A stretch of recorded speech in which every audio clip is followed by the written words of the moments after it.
Hey, welcome back to the Dennis Herrera. Happy Friday, everybody.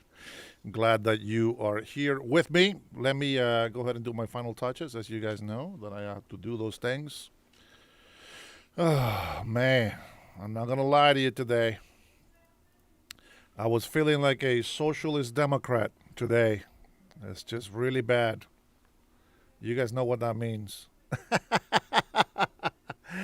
Oh man, what is going on with the leftist people, man? What's going on? I want to try to understand them, and for the lights of me, I just come to the conclusion that mental illness is just spreading in our country, and it's very unfortunate. It's very unfortunate. Because this is what causes problems, in any nation.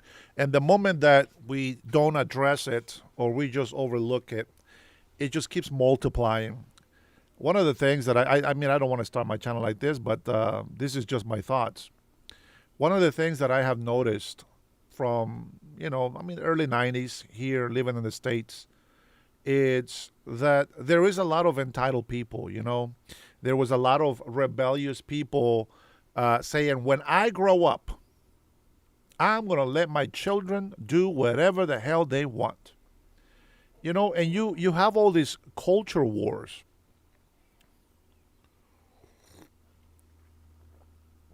Salud, my friends. Stay thirsty. We have all these culture wars, and, it seems like people don't want to pay attention. Let me get into this X account here. See if I get any people on the X account. Let me join my X account with my cell phone here. Let me say hello. Hopefully somebody actually drops a line. Let me see. Welcome, Patriots. There's not that many Patriots on my X account. I will tell you that right now. Very sad. Very sad. Mic drop.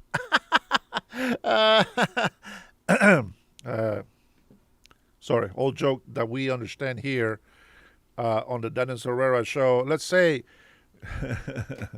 all right. Let me get logged into the chats. Let me get logged into the chats here real quick. Logged into the chats. Let me do the. Let's see where is my.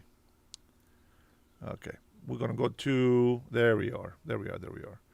All right, let me get on here on the portrait mode. And then that way, okay, let me go ahead and say, Burning 47, good morning. Tanya, how are you? Good afternoon, everybody. I know I say good morning, but that's because I've been up early and I still think it's morning. Jeffrey, good to see you. Thanks for being in here. Yes, I got my notification as well. Magic Man, good to see you. Good morning, everybody. Good morning. I don't see Robert. I don't see Brian. They're probably tired of all the streaming that they've been watching all day.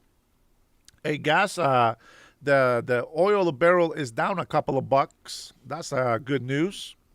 Let me, man. This is. I apologize, guys. This. So I think I'm overdoing everything that I'm trying to do here. I think I really do. Let's see. Let's go there. No, wrong one. This one. There we go. Unc Andy, how are you? Surviving behind liberal lines. Good day to you, sir. Good afternoon, everybody. All right, that's all we got here on both chats. So I got 5,000. I mean, 5 people watching my landscape mode, and I got 2,000. Oh wait, that's 27 on the portrait mode. Cleaning my car tools and organizing, going to weld a stand for my Weber grill out of rebar. The legs broke. Hey, man, that's a good project. Have fun. Have fun. Robbie, stop bragging about the $3.59 a gallon in Texas. That is fantastic, man. That is fantastic. I like to hear that. The family dude says the Netherlands and the building was in good muds, chat. And, of course, everybody's favorite host, Mr. Dennis. I will take that compliment there, Mr. Joker. Oh, man. Oh, boy. Well, California, my friend. Ray Flores. You know why. You guys know why. I mean, look, what the guy in Texas said here, that is about the price that our oil has to be. I think that people forget the things that happen in our government. But I will remind you a little bit. Who else we got? Kathy, good afternoon. Welcome, welcome, welcome. And Jacobs. For some reason, every time I read that name, my friend, I always want to sing the song. I just can't remember the name. Is my English is very limited when it comes to certain things. Okay, so forgive me for that. But anywho, so here we are. So right now, I saw prices here just around the same city in Everett, Washington. I saw prices. The highest I saw was $5.79 from Chevron, and then there was a $5.39 at an AM/PM. At another AM/PM, it was $5.19. At a Safeway was a $5.09 in one location, and it was $5.19 at another. This is all in the same city, so let's remember what Kamala Harris told us back in the day when we were questioning her about the high prices. And what she said was that prices are higher because the economy is doing good. And also, there's a lot of price gouging, meaning that there's people out there that are raising the prices, I would say out of fear, but whatever the reason is, they're price gouging. With that being said, the reason why you're paying more for gas, and I it is what it is. I was looking at the CO2s per capita, and we're number two. We're really up there. But one of the reasons why the gas price is the way it is in your state and your cities, here in Washington State, we have about $1.47, so about $1.50 over the price that it should be. So I think our gas here in Washington State should be around $3.70, somewhere in there, okay? But you guys forget that one of the reasons why, well, you guys know gas inflation raises prices every year. It has to go up at least 2%. You got to keep it 2% so that people can make profit, okay? But the problem with that is that it's not just, the inflation that is raising this. There he is. What's up? There's Brian. I'm missing my big bro, man. Man, you know what? I got this family here, man. You guys are amazing. That's a lot of the people that are members on my channel. They're just temporary members because people have bought them free memberships. But there is those like Brian. Brian has been with me almost as long, almost as long as Trinity. Which, by the way, I was a little bit nostalgic a little bit earlier because I watched a video from another Hispanic conservative, and he had a caller on the line, and she sounded just like Trinity, and I got a little nostalgic.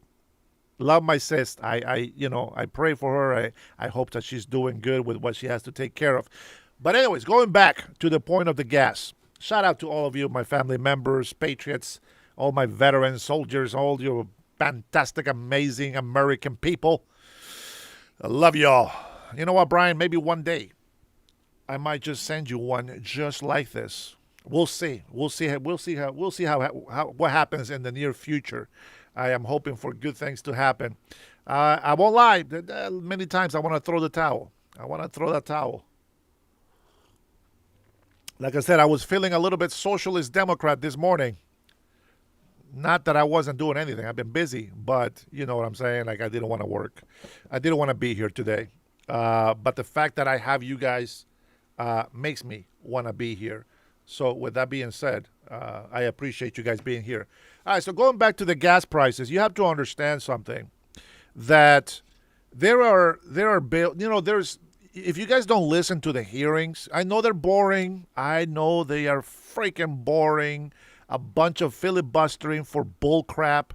They do hundreds of pages of BS. They never really just, hey, here's what it is. Boom, boom, boom, done. 10 pages. Nope, they got to make 1,000 pages, 1,500 pages, stupid stuff. But what it is that every time, they have things like this whole climate change deal, right? We want to cut down on CO2 as if we're God. It's not going to happen. We can cut down very minimum of what we need to survive. And the worst thing is that all of this alternative energy, it's not really doing anything better for the environment. I'll be honest to you. It's not. Okay? If anything, it's probably worse for the environment. Let me tell you why. In order for us to combat CO2, I remember, in science, I took a class where we were working on a greenhouse. And I was told that trees, well, that's what they breathe. We need oxygen. They need carbon monoxide. And I don't know if that's the actual chemical. But you know what I'm talking about. All right. And so I feel like, instead of focusing on trying to find new ways to destroy our country, how about we continue focusing on making our forests better? How about we continue on technology that absorbs more water? How about desalination? Many people say, "Oh my God, it's so expensive." Well, I mean, think about it. What can we do with it? If you really want to, carbon dioxide. Thank you, sir. If you really want to fight, this climate change, you really can't. I'm sorry to tell you, you just can't. You do realize that we're still melting from the last ice age, right? Okay. So with that being said, let me just tell you that history shows me that where there were plenty of oceans, there's now all deserts. And where there were deserts, now we have oceans. And so, our country is changing all the time. And we just got to be able to adapt to it. I don't want to get too far from the point. But going after all of these things, I think that people forget why prices have risen so high, and they forget that gas here, it was 50 cents back in 1989. For me, it was like 45 to 50 cents in 89. And then all of a sudden something very bad happened with the economy. Oh my God, we went to $1.19. Man, we about to lose our marbles. Oh, it's expensive, this and that, and then $2 and $2.17 and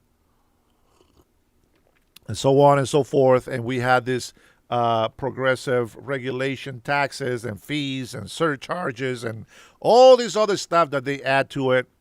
And I don't blame Democrats or Republicans who are trying to do the best that they can to make sure that we're able to, be good. But I think that sometimes they get too extreme. I don't know. Let me see if I saved it. There was a man. He was doing such a great job. What is the guy's name? Oh my goodness. The problem is that I'm looking through. I'm looking through Facebook. I'm looking through um, YouTube. I'm looking through the X account. I will play you some CNN, guys. I don't know if it's going to be good, but I want to listen to it. So hopefully you'll stick around with me so that we can listen to it together. Let me see if I can. Mike. We'll wait for you later, Mike. We've got some newly surfaced. Hold on, sweetheart. Not yet. Not yet. You guys, you know what? We already talked about this, so let's get rid of this one. Oh, jeez. I'm looking at a picture of this guy who thinks he's a woman, I guess. Disgusting. I am so sorry. It is just disgusting. I'm sorry, man. Listen, I love gays. That's fine. That's a sexual preference. But these trans people, bro, come on, man.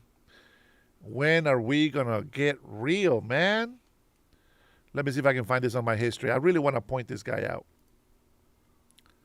It's not a bad thing. It's a good thing. Let me see. I got that one, but that's not the one. Boy, I should have a lot of videos, man. Some of them are just horrible. I don't want to share with you. I hope that I can find it. The worst thing is that I forgot his freaking name. That's why it's hard for me to find.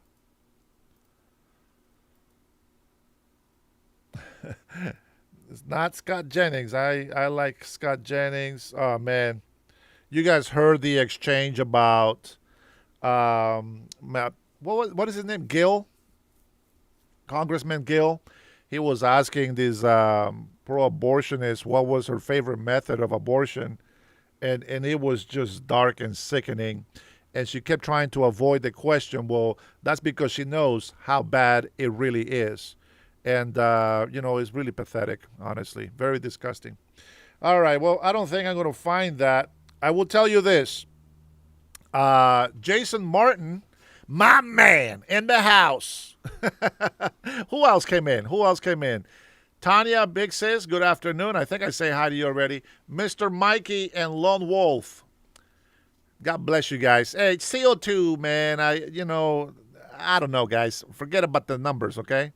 I used to be very good in chemistry, by the way, and then now I just forgot everything. But I think it's CO2 is what it's called, right? CO2. I thought it was carbon monoxide, but whatever. I don't know. I confuse it with the liquid cleaner and then the air, carbon something. Stop bringing me back to that. I already done talking about it. The Admiral James Lyons.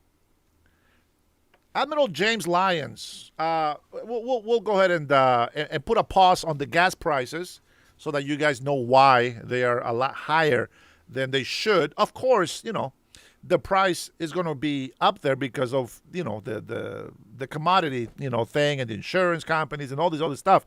But just imagine if we are at the amount that we are right now, besides the taxes and regulations from all these bills that they keep passing, they think that they're going to help nature, but they don't. They really don't spend the money on it. They steal it. They waste it. They do something else, and they do all these things to cheat, to stay in power, and they just like money. This is why I don't like career politicians, because they want to become politicians for the money. It's the bottom line. Politicians just want to be in power, and they want to get that money. Think about it. Just going out there and talking a bunch of bullshit. These guys are so incompetent.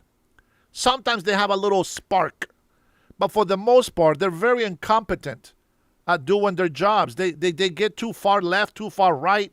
They don't know how to freaking fight for the people, and maybe they just don't care. But the point is that they're just there to make their money. There's no terms. Stay in Congress the whole time. No big deal. You know what I'm saying? And that's all they care about. They care about their money. And I, for one, don't give a shit about that. I think that people that get greedy, it's the problem in our government. And unfortunately, it seems like every single politician, man, is like that. I will get into it. I do have. It is called, let me see. I was looking at it. Where is it? Oh, no, I changed the page. I changed my page. I'll tell you why I changed my page. I have so much shit. You have no idea. You have no idea. I got so many things, bro. It is crazy. I'll tell you what. One day, I will have some sort of script arrangement so that I can stay on point. All right? Just for you guys. Let's see. Lone Wolf says, trees can process both monoxide and dioxide, but CO2 is dioxide. What is the liquid for cleaning your wounds? Your wounds. Wounds. Hey, Haley, how are you? No worries, Haley, as long as you are there with us. Oh, Coyotes, welcome, my friend. Good to see you on there. Burning 47, I think I say hi to you already. Maybe not. Listen, man, I'm just happy that you guys are here with me. I really do. I really am. But nonetheless, here, you know what? Why don't we go ahead and start? People are messaging me on my phone. I appreciate it. I appreciate the message. Thank you so much. I know. I can't really just text everybody right now, but hydrogen peroxide. I'm glad you guys are listening, man. That's right. That's what I was thinking. But carbon monoxide, I thought it was carbon dioxide for some reason. I don't know why it doesn't sound familiar. I mean, they are familiar, but I don't know why I don't think that's the one. Let me see. You know what? I'll just do a freaking quick. Here we go. So I was looking at this, okay? The only reason why I was talking about the CO2, all I know is that it's CO2, all right? And somebody says it's the same thing, but the only reason why I was talking about this is because, and I want you to help me understand this. This is one of the reasons why I don't like, to get into positions where you have to do a lot of reading, and it's just annoying for me. I love reading things that I'm very interested on, but for some reason, when some things they just don't make sense to me. I think I understand, but it doesn't make sense. So let's go ahead and look at this together, okay? Let me see if I can make this a little bit bigger. Let's check this out. Now, there's going to be some commercials in here because of the page, okay? But I want you to look at the per capita CO2 emissions, okay? Now, the one thing that I'm trying to understand is, they are, well, let me show you the graph so that we can look at it together. Okay? So let me make this a little bit bigger. Let me see as big as I can go. Okay? Just so that you guys can see that with me there. Let me move this here. Bada bing, bada boom. Okay, here we go. So this is what I'm looking at. Okay. Read a body without organs. Here, look. So here we go. I'm going to show you this graph. Okay. Now it's talking. It says carbon. Oh, there you go. Carbon dioxide. Woo! We figured it out. The emissions from burning fossil fuels and industrial processes. This includes emissions from transport, electricity generation, and heating, but not land use change. Okay? And it says that we are here The United States of America, we are in purple. Interesting. This is very interesting. So it says 1972. Look how high we were, guys. 1973.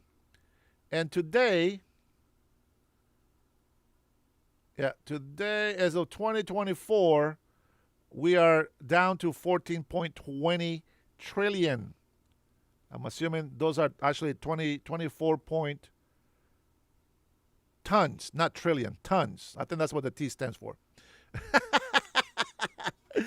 This is horrible. If my teacher saw me from chemistry, he would just be like, "You're flunked. You're not going to pass again. You will not graduate high school." But yeah, tons. I think it's measured in tons. But the United States has made a big change all the way down. Look at this. We go from 22.22 tons of carbon dioxide, and now we're down to 14.2. Now, this says emissions per capita. Now, per capita, I believe, is per person, right? So, why is China so far down here at 14.2? I don't believe that. I believe China is one of the biggest polluters, okay, in our atmosphere. So, and then India, there is no way. Or maybe carbon dioxide is not, as bad as I think it is. I don't know, but I can tell you this. Thank you, Glenn. Listen, but I can tell you this: there is a lot of cities in India where you literally lose 7 years of your life by just breathing the air, and I think about these things. Now, the reason why I'm telling you this is because I'm looking into this sort of information because I'm a big believer on drill, baby, drill. And I'm a big believer that we need to get some refineries. I feel that, you know what, check this out. I think there's got to be some way that we can compromise. I think most of the drilling is private. If I'm wrong, you can tell me that. But I think most of the drilling is private, right? So let's not take away the ownership.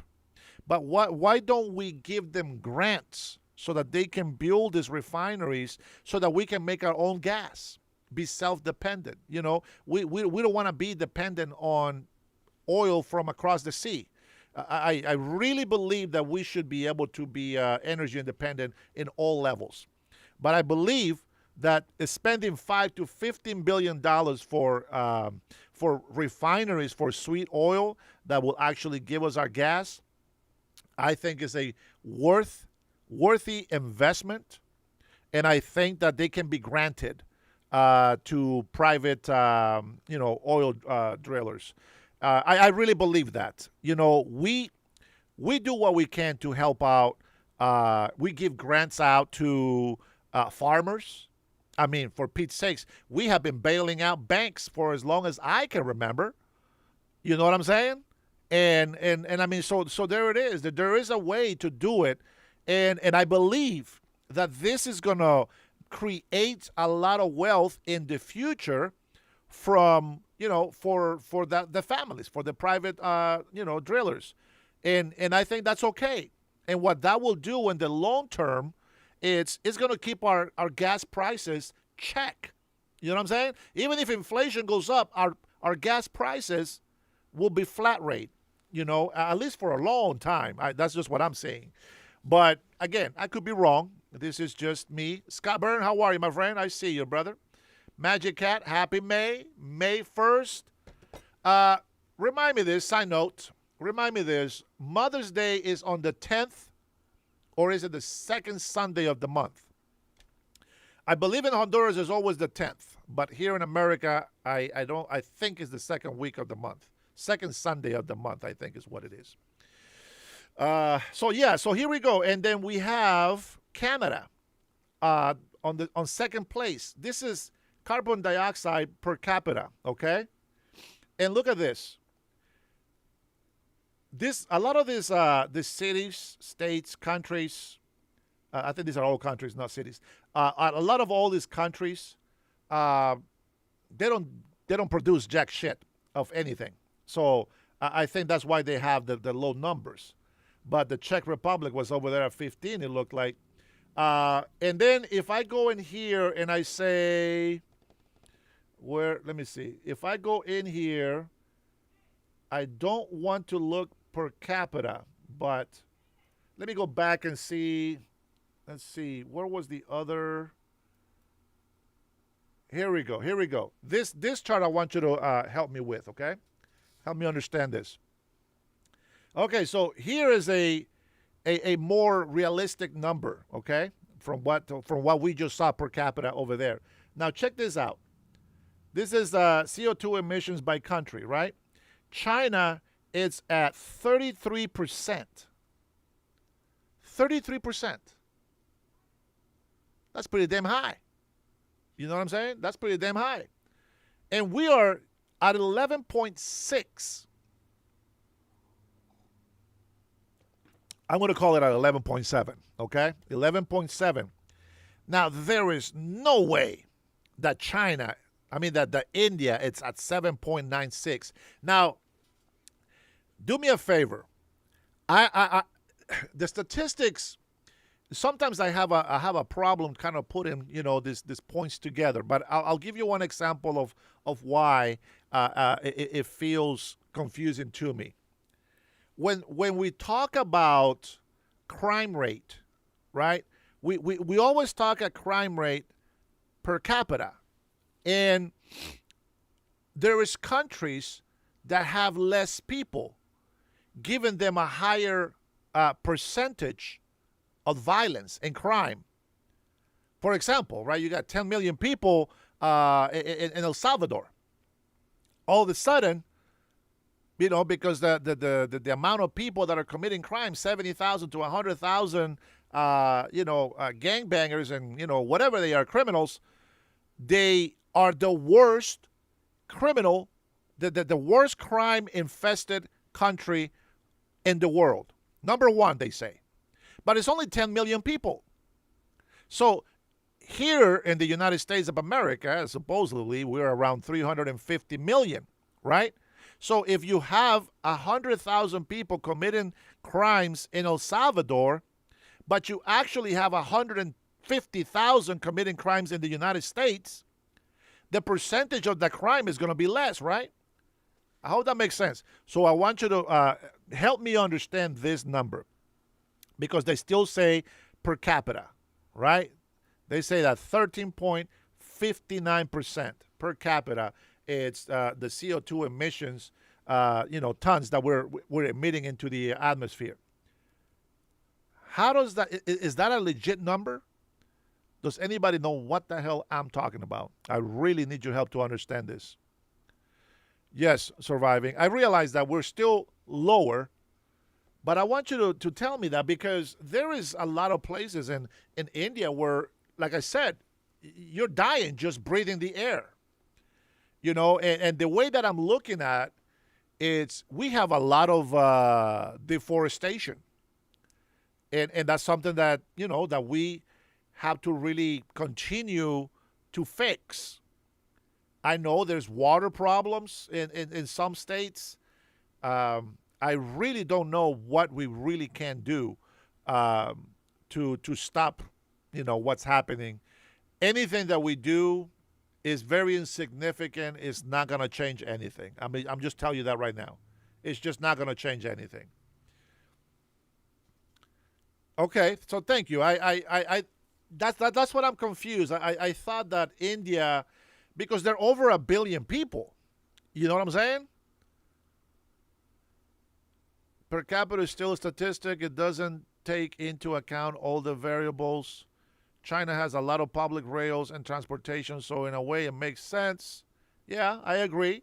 But, I mean, just the numbers, they just doesn't seem to make sense to me that a population of 350 million people, approximately, compared to 1.6, 1.3 billion people.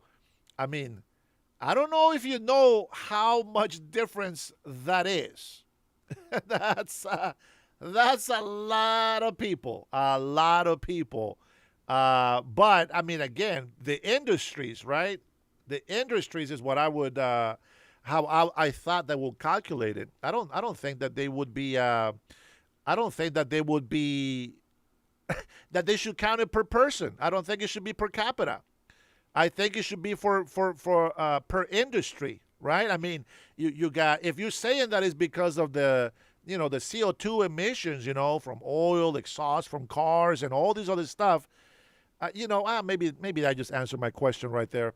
If it's cars, but somebody mentioned right now, right, that China has a lot of public rails and things like that. So you can't really say per capita because you can have 50 people in a bus, and so if you're dividing those numbers by the amount of people, even when they're riding the bus, you can't say that is because of the vehicles, etc. But I do know that is a crazy number. Think about this: they are emitting a 13 billion tons. All right, I think that's right. 13,124,727,993 tons of CO2, while we're emitting 4.6 tons. I mean, that's still a lot less. It's like one third of China's pollution, and for some reason, the people here in our country here, I always say this.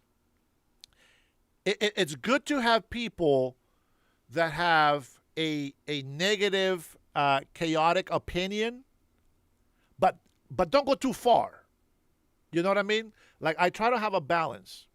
Um, I don't want somebody to go too far right because I need them to I need them to come back and meet in the middle. So, for example, okay, what can we do? What can we really do to help reduce CO2? Okay, there is some regulations that I think is good. I'm going to tell you something. I enjoy not having a black cloud of smoke while I'm walking down the street. I mean, the air is thick. I can feel it when I breathe. Okay, so I appreciate that. So there are some regulations that they should be followed. That there is a limit to that. As I said, if we're going to try to find something, what can we do? How about we keep our oceans clean, right? We know in the ocean there's a lot of people that maybe they're just ignorant, they don't understand, they don't care. But I can tell you this: in the deep ocean, there's a lot of coral reefs that nobody takes care of. People just throw garbage in the ocean. A lot of cities in the third world countries specifically, there's a lot of islands that a lot of villages that are just on top of water. Where do you think that the poop and pee and all this other stuff, where do you think that goes? There is no sewage, right? There's no sewers for that water to go into an area to get filtered and get clean, etc. No, it's just you flush the toilet. Maybe you don't even flush. You just have a hole in the house and it just drops down. Whatever the case is, this is dirty. That's very bad pollution, and we're polluting our oceans with garbage. We're polluting our oceans with our own shit, like literally. So I feel that as much as these people want to survive, and they gotta, how do you regulate that? You know what I mean? Like, what can we do? I can tell you this: I have spoken with a lot of people in island places, like in Honduras, the Bay Islands in Honduras. We got one of the biggest reefs in the world, in the Bay Islands of Honduras. And one of the things that we talk about, and there is some people that they love deep they love scuba diving, right? And they what they do is they go down there with bags and they pick up garbage, from the bottom of the ocean. They create these little things to make more coral reefs, and for marine life to thrive and survive and multiply. And we're trying to get rid of these invasive species that are just destroying the coral reefs instead of keeping them healthy and making a nice livable habitat for animals. I want you to know that I pay attention to all that stuff. I also know that we have all these problems with, with the sewers. You know, uh, as humans, we have to continue to teach everybody, not just our generation from 40 years ago. We got to continue that every single day, every year, every generation should know how to take care of our oceans. I took my little he's my little, I guess he's a nephew. I took him to this area here in Everett where all the sewer water goes in, and it goes into this big filtering system. And the filtering system has the chemical balances and all this other stuff. And once it goes through, boom, it goes right back to the city. And I said, you know what's in that water? That's every time you flush a toilet, that's where it comes. And that's where it gets filtered. And in some areas, it doesn't happen that way. And I say, and that's the same water, by the way, that you shower with and you drink with. The same poop water that comes through here, that's the same water that you're drinking at home if you're drinking water off the tap. And he's like, gross. I was like, yeah, well, that's how that works. So, when it comes to that, I feel like, that's something that we can work on, right? We can make recycle, materials, right? We already do it with plastics. We do it with carton, metals, etc. I mean, all these things you have to think about. And so we need those environmentally people to do that work, right? But we also need them to not go too far. There's only so much that we can do. That's the water treatment plant. That's correct. And you know what I'm saying? So I feel like these places need money to go in. I agree with that. We are putting all these extra regulations for cars. To a certain extent, it will help, but it's not going to make a difference in the atmosphere. I'm going to tell you that right now. And, when it comes to gas prices and all these fees and all this green crap that they put on there, it's unnecessary. It is unnecessary because I find that the biggest problem that we have is a spending problem, not a budget problem. It's a spending problem. And how do we know that there is a spending problem? Well, I mean, we talked about this quite a few times on my show, actually.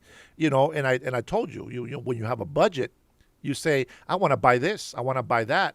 And everything is great. As long as you have money, of course, that's the way it works. But what happens when you run out of money? Well, what happens? You either go to work or you do what the socialist Democrats do and steal it from their family members. That's how they do it, So, it's the same thing. So if you get all these taxes collected, where's the money going to? Okay, so you give me the BS that billions is going into the educational system. Now, why is it that our kids are 47% dumber? 47% cannot read at grade level. How is that money helping? One, we talk about the CO2. We are not making a dent in this climate change. You just can't stop it. You just can't stop it. Do we need something to kind of help us breathe better? Sure, of course. Do we need something that can, maybe expand our life expectancy? Absolutely. I am down for that. But we're not going to, tell me, what is the point of living a longer life if you're just going to stress more by what the government is doing to give you that extra time? At that point, I'm like, I don't want to live that long anymore. I don't want to keep stressing longer. I want to be able to be happy. I want to be able to enjoy, some sort of wealth, some sort of prosperity, peace, love. I want to be able to enjoy that. But what's the point of me living to be 90 years old if by the time that I'm 70, I still have to work full time and my body's just getting worse and worse as I get older? What is the point of retiring by the time I'm 90 years old? Retire for what? I won't be able to go after my grandkids. You know what I'm saying? I won't be able to go out there swimming and feel like I'm going to be helping my kid. No, I don't know. There's so much stuff in my head, man. People don't understand. But yeah, I've been looking at this kind of stuff, and some people like it, some people don't. I understand, but I just want you to know that I do look at some of the stats, statistics that nobody really wants to pay attention to. I was also listening to the debates down in California, and man, just people just don't know when to stop lying. I still have, I still want to run for governor in 2028. First week of May is when you can put in your name on the ballot. Takes a lot of money. I am hoping that by the 2 years come by, that I am able to raise over $1 million at least, so that we can go ahead and do a nice campaign. But I also want to make sure that we stay connected to what changes are being made to the laws, taxes, etc. I don't like the idea, and I'm sure that you guys don't either, of property taxes when you buy your house. It is the most ridiculous thing that I have ever heard. Never once in my life did I think that the land of the free and home of the brave, the country where the American dream can be achieved, will be one day wiped out and wiped away by socialist Democrats. You can no longer own outright a luxury boat. You can no longer own your house. You pay for it. You sacrifice 2-3 decades, most people, to own the house. And once you own it, you stop paying taxes on it and you lose it. I'm going to say this. There are people that are on fixed income. And the fixed income, it's about average, I heard it was about $1,976. And you're paying taxes of over $1,200 a month. A month. Is that crazy or what? Think about it. So you're going to pay up to 9% of your property value. Now, your property value can say this. You can say, okay, it's worth $500,000, right? So if you think about it, right, if you do 10%, which is about close, 10%, that's at least what is it? $50,000. $50,000 a year. That is crazy. That cannot be right. And let me grab the calculator to give you actual numbers. So we have a $500,000 house. You own it. You pay for it. This is you, okay? $500,000. And you pay $50,000 a year. That cannot be right. Okay, it's got to be less than 50. But let's just divide that by 12 months, because that is how much it is. Guys, it doesn't make sense to me. It can't be. It cannot be that much. It's $4,166. It cannot be. I gotta be wrong. Let me let me check something, because that drives me crazy. That drives me crazy. All right, let me go ahead and get in here. Let me see. Okay, let me see. Let's see. Property tax.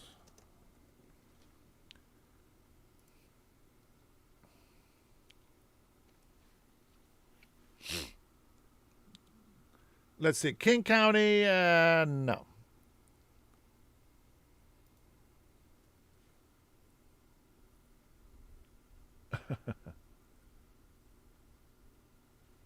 Okay. It has to be annual, right? So it looks like, okay, whew, this is better. Okay, so it says property taxes in Seattle are based on King County rates, with an average levy rate of approximately $991 per $1,000 of assessed value for this year of 2026. Thank you, Barney. And for a home with an assessed value of $760,000, the annual property tax would be roughly $7,530. Oh my God, that's so much better. But still, if you know you're paying this, so let's do that. Let's do the 7530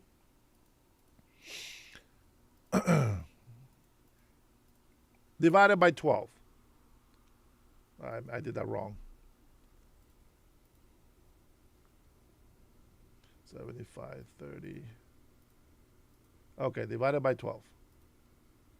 Okay, that's about $627 a month.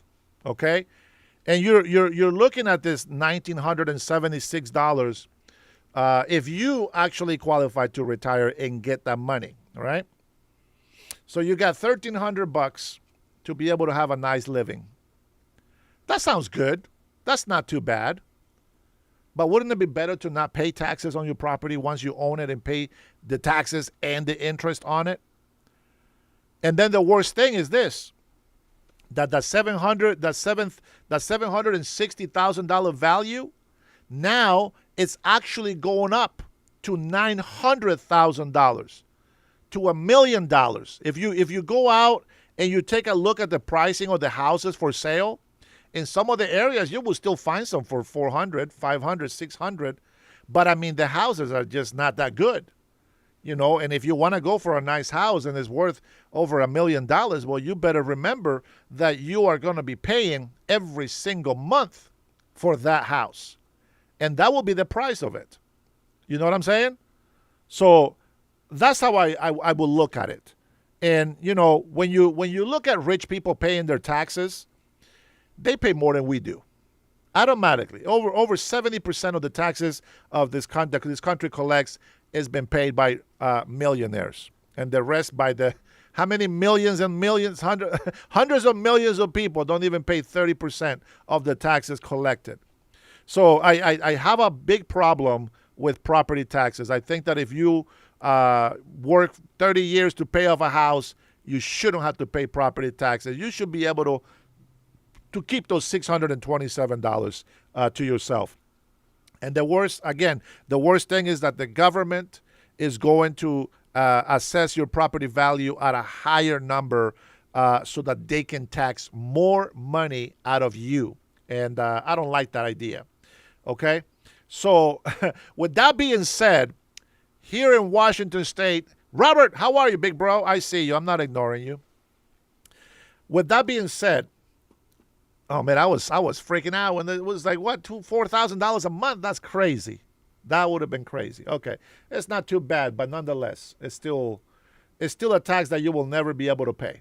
Okay, all right. Let's go ahead and close that window there. Now, check this out. I'm going to share another web page here with you guys. Check this out. So we are. You know, the Socialist Democrats, they're not stupid. I couldn't find, maybe you guys can help me with this. Can you guys tell me, at least here in Washington State, can you guys help me search? Let me see how much money has been won. Let me put it in here myself. How much money has been won from Washington lottery? I don't know if he's going to give me a number. All right. Okay, so here we go. Watch this. Let's watch it just for shits and giggles. So I don't know if you guys can read that. Let me see. Once it shows on my phone, I'll be able to see if your mobile device has got it. Okay, but I want you to look at this. I know it doesn't sound like much, but I'm going to tell you, I have seen the Mega Millions at 2 point something billion in a month. Thank you, Tony. You know what I mean? And it's like, I've seen these billions. I always see 600, 500 million, and that's only for like within a week. So this is what it says. It says Since 1982, Washington's lottery has awarded over $8.4 billion in prizes to winners across the state. Within just the last year, over $550 million in prizes was awarded, including major wins like the $754.6 million Powerball jackpot in 2023. Total winnings in the most recent fiscal year exceeded $618 million. Now, I want you to understand this, that what it's talking about is the taxes that they are collected, they don't mention that, okay? So the taxes from the lotto, from Washington State Lotto, they actually go to the federal government because there is no income tax, or at least there wasn't, okay? So they go up to, I believe it's like up to 37%. Let me see if that's the one. Okay, here, yeah, we'll get to it. Okay, so that's the numbers that we have. Total time prizes for $8.4 billion. For some reason, that number, it just doesn't sound right. I don't know. Man, I thought it was more than that, to be honest. I'll be honest. I thought it was more than that because I see hundreds of millions of dollars every single week. And that's just from the regular Washington State Lottery. That's not the Powerball. That's not the Mega Millions. Who knows? Maybe Mega Millions is for the whole country. I don't know. I don't gamble much with lottery, okay? But here in Washington State, we have no taxes, no income tax. So it says Washington State does not impose a state income tax on lottery winnings. However, the federal taxes are mandatory. The IRS requires 24% withholding on prizes over $5,000. Additionally, winners are liable for a federal marginal rate up to 37%, and local taxes may apply. Washington's lottery reports prizes over $600 to the IRS. Let's see. So here's the thing: 24 to 37% mandatory taxes for federal. Now, Washington has no state income tax yet, so no state tax is withheld from winnings, which, by the way, they are trying to pass it, and it's 10%. Okay? So they're trying to get 10% of that chunk. You know what I'm saying? They're not stupid.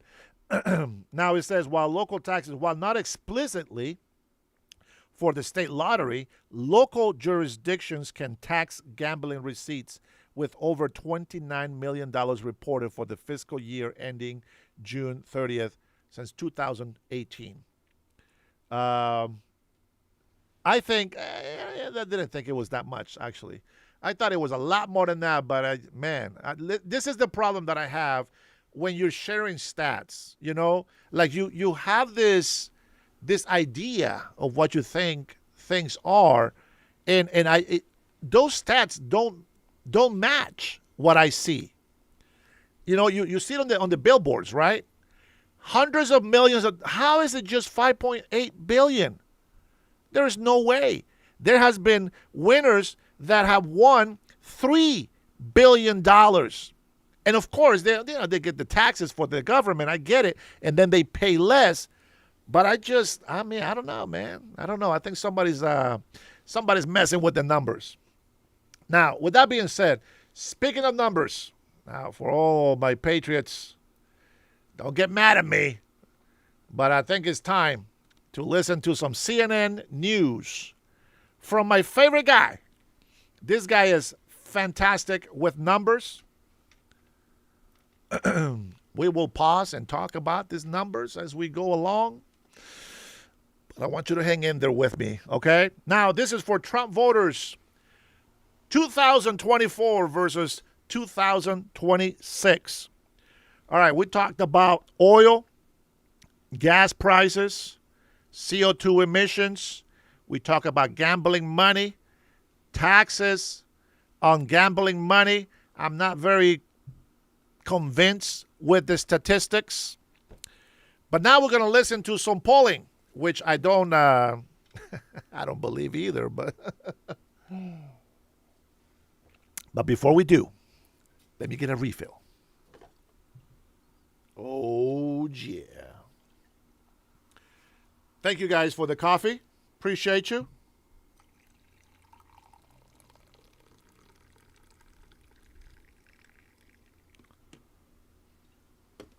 Now, I don't know who it is, but whoever it is, thank you for the PayPal donations. I appreciate that. You guys are fantastic.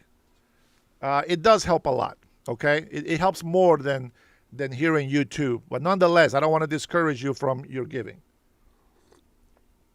Oh, it's good coffee. I made some good coffee this morning, the right ratio for the right amount of water. Big corporations don't care about the environment, says Manuel. That's true. But here is what I want. I want people to be balanced. It's okay to question things, but just don't go too far left.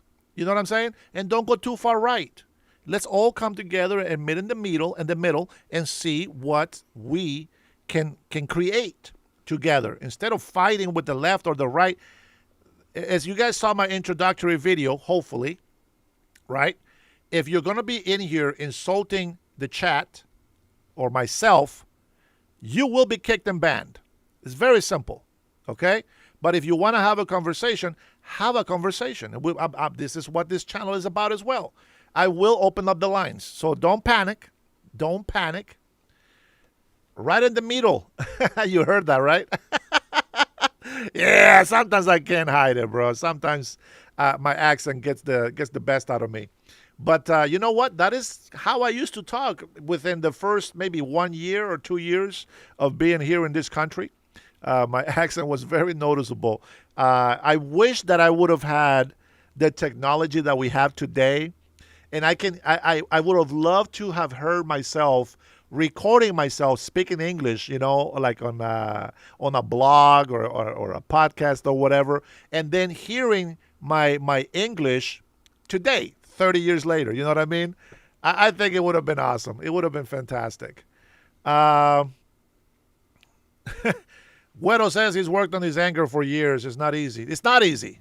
And the older you get, the worse it gets, to be honest. So today is Friday.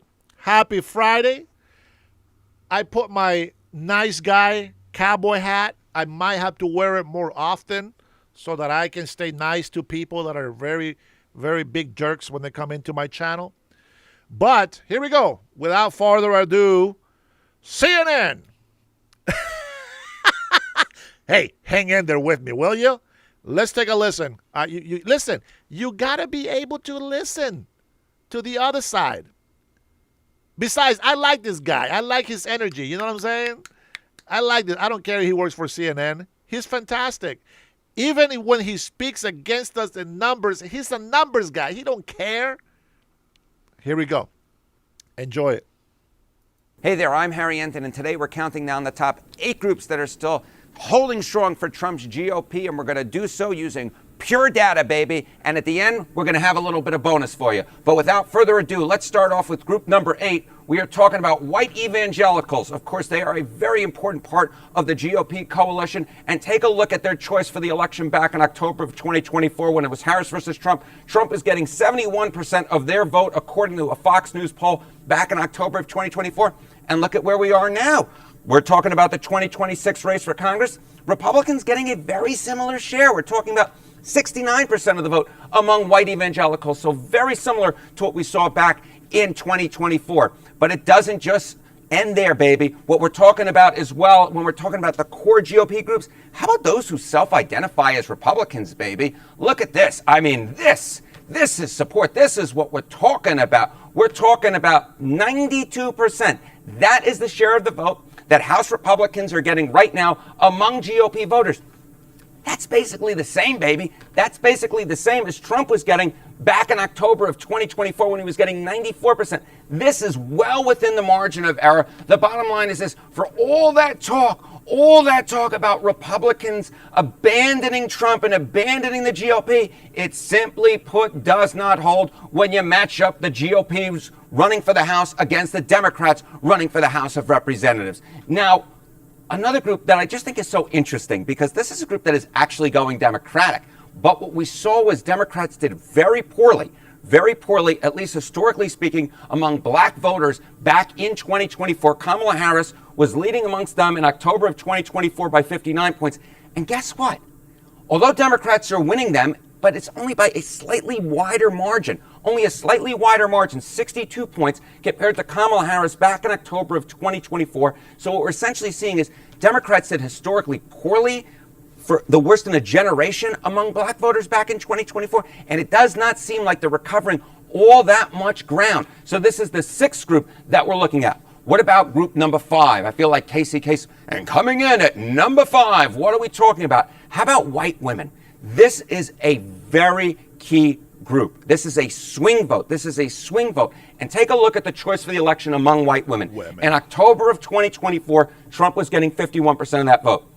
Look at this. White women basically are staying the same. There hasn't been much of a shift at this point in terms of the vote for Congress. Look at this. House Republicans getting 49% of that vote. Again, this is well within the margin of error. Very little movement. When you can count it on one hand, you know it's little movement. 1, 2, maybe the slightest bit towards the Dems, but Republicans still very much in the game with white women who, of course, are such an important part of the electorate. So this is group number 5. What about group number 4? All right. How about voters making above $50,000 income? This is a very important group in the electorate. This is the majority of voters in the electorate. Take a look here. You thought 2 points was a lot of movement? How about 1 point in terms of movement? Back in October of 2024, Donald Trump was getting 51% of the vote. Today, look at this. House Republicans, basically the same. Basically the same. We're talking about 50%. And of course, income and class has become such a big dividing line in our politics these days. And when you see Republicans holding strong with this group, those making above $50,000 in income, and they, of course, make up the vast majority of voters, this is why Republicans are still very much in the game when it comes to the congressional elections come 2026. Now, this is group number 5. What about group number 4? Well, when we're talking about the majority of voters, for all of the talk, oftentimes we break it down. We look at black voters, we look at Hispanic voters, but white voters still make up the clear majority of voters in the electorate. And what we see here is Republicans are winning among white voters. They're winning among white voters. They're winning by 11 points when it comes to the 2026 race for Congress. Now, Trump won them by 15, or was leading amongst them by 15 back in 2024, but 11, 15, this is the type of movement that is really sort of emblematic of what we're seeing. Maybe Democrats doing slightly better, but overall Republicans are more than holding their own when it comes to a group that makes up the clear majority of voters. Okay, this is group number 3. Well, let's enter into group number 2. Group number 2, this is so important. What about age? What about age? Older voters. All the time we talk, the youth. Ooh, la, la, la, la, la. We all care about what's new and fresh, but what's been there for a while is a stable voting bloc. Older voters are what ultimately, or almost ultimately, always determine elections. So take a look at those among age 45 and older. In November... I want to point out that, I was thinking about this, right? And that there is generations, every generation has people that complain about everything. There's every generation has that. But what people missed out is that the generations today, when they look at history and all the complaining and all these things that happened in our history, they don't realize that the reason why things have turned out to be the way that they are today is mainly, that hasn't gotten that bad, is mainly because of the people that are older, that have gone through certain generations, that have used common sense. Unfortunately, a lot of no common sense having people have multiplied more than those who have common sense. And you have people turning 18 for the first time, never heard anything about history, never heard anything about how the economy works, never heard anything about how the taxes hurt you, never heard of anything on how to get a good career or a trade, nothing. They are dumber today. Now, when I say dumber, it's educational system failure dumber, because they're not stupid. They're just held back by the educational system. And I'm going to tell you why I say that. I come from Honduras. When I was in 3rd grade, I learned things that when I came to this country in 7th grade, they were verily learning those things that I learned in third grade in a third world country. And education has just gotten worse from there. So it is our job, it is our responsibility to continue to give information out there to help this new generation that we have understand. Like, for example, this whole thing that we're living in New York over there with Mandani. The guy is a liar. He's a communist. If you talk to this new generation what a communist is, they think is winning the lottery. They don't know. They don't know. And so we have to continue teaching and telling them, hey, this is how the world works. Show me you got this. You know what's really crazy is not in my lifetime did I see anybody on welfare. Listen, not that it's bad. I think welfare is a great thing. It's just being abused right now. Well, it's been abused for decades. But, never in my life would I ever thought that somebody on welfare can have more money than me, can dress better than me. I mean, they have the latest iPhones. You remember back in the 90s? Man, you're lucky if you get any assistance for some local making cell phones. And that was even rare. It was just house calls, I think it was. House phones is what it was. You get the bare minimum. And then in the 2000s, early 2000s, they were giving out some help with some internet when the internet came out. And I mean, the whole thing is like people abuse it. And today, that's what we're seeing on the polls. This is the people that are voting. People that don't have common sense. They don't use critical thinking when they make decisions. I can't believe how many adults I have met in my life that always vote emotionally, or they vote because they're loyal to a party. They never try to see what's better for a country.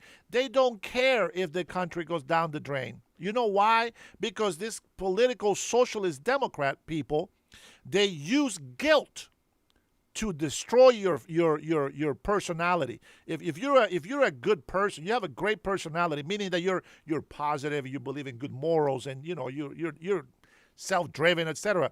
These guys will make you feel guilty of being rewarded for the hard work and investment and sacrifices that you make. How many people that have call them to my channel and say, "Oh, you're a traitor to your people"?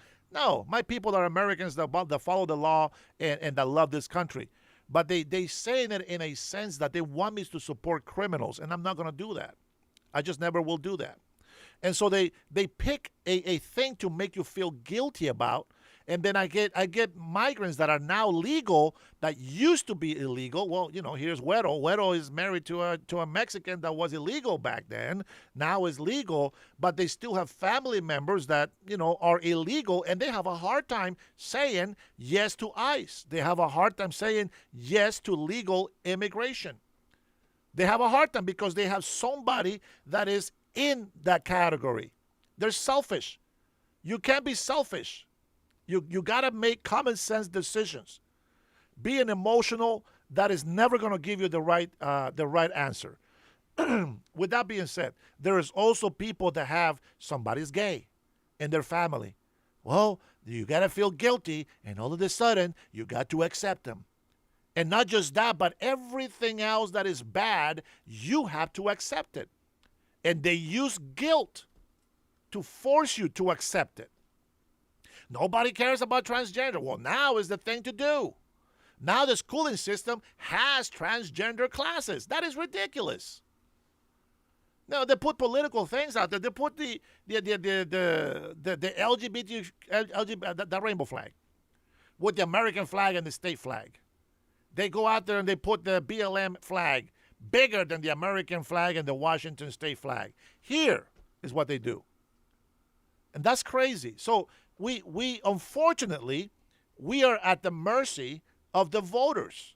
And hopefully, these kids that we're getting today are a lot better than the ones before. I'm going to go ahead and close this with this. I went to McDonald's yesterday.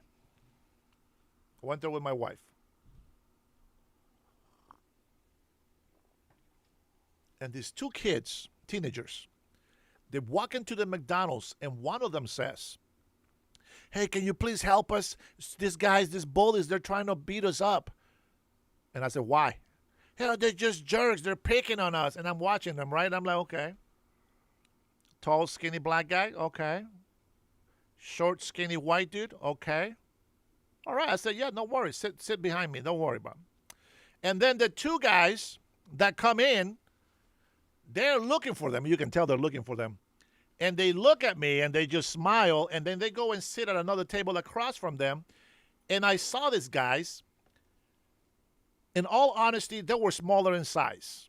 And I thought to myself, go outside and duke it out. And here's the problem.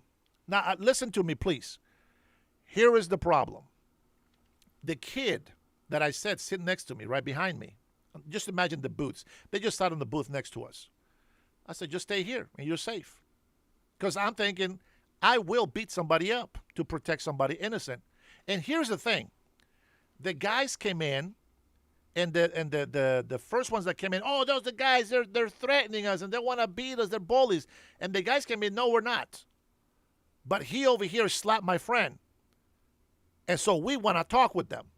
You know, if they want to fight, we can fight." And I said, "Well, wait a minute. Wait a minute. You're not going to do that. You're not going to do that here. Especially not in front of me." And as I'm eating my burger, I hear this smack, like a hand smack, okay? And he says, "Ow, why you hit me?" Let me tell you this. Let me just summarize it for you right now. The guys, the two teenagers that came in saying that they were being bullied and this and that, liars. They played the victim and they lied. They lied to me. They played the victim and they lied to me that these guys were being bullies. The black friend, he just grabbed his forehead. He's like, shook his head. And I said, "Did you just slap yourself?" And the kid lies to me again. And he says, "No, he hit me with the letters." I said, "Let me see the letters." There was none. The point that I'm making is there is a mental illness. There is an indoctrination of victimhood. And the reason why our teenagers today continue to practice this victimhood is because they learn to play victims. You know how they learn? It works. It works. Every time Rashida Tlaib gets confronted about something, the first thing she says, "Oh, it's because I am a Palestinian." No, bitch, it's because you're lying. That's why. That's the problem. But they always go and say, "Oh, you're racist, you're a bigot." They'll lie to you. And they will play this victim over and over and over again. And I sat there with these two teenagers where I was defending. And you know what? They left to the other side of the restaurant, and I walked over there to them. And I said, "What's going on, man?" I said, "Don't bullshit me." And then the guy started talking to me. He's like, "I was walking here with my boy here, and the guy that says that we hit him, he slapped him for no reason. They bumped us, and then he turned around and slapped them for no reason." And the guy, I believed him because the guy hit himself. He slapped himself right behind me. He was lying. You know who that reminds me of? Of the protesters on the street. That is exactly who they are. That is exactly how they act.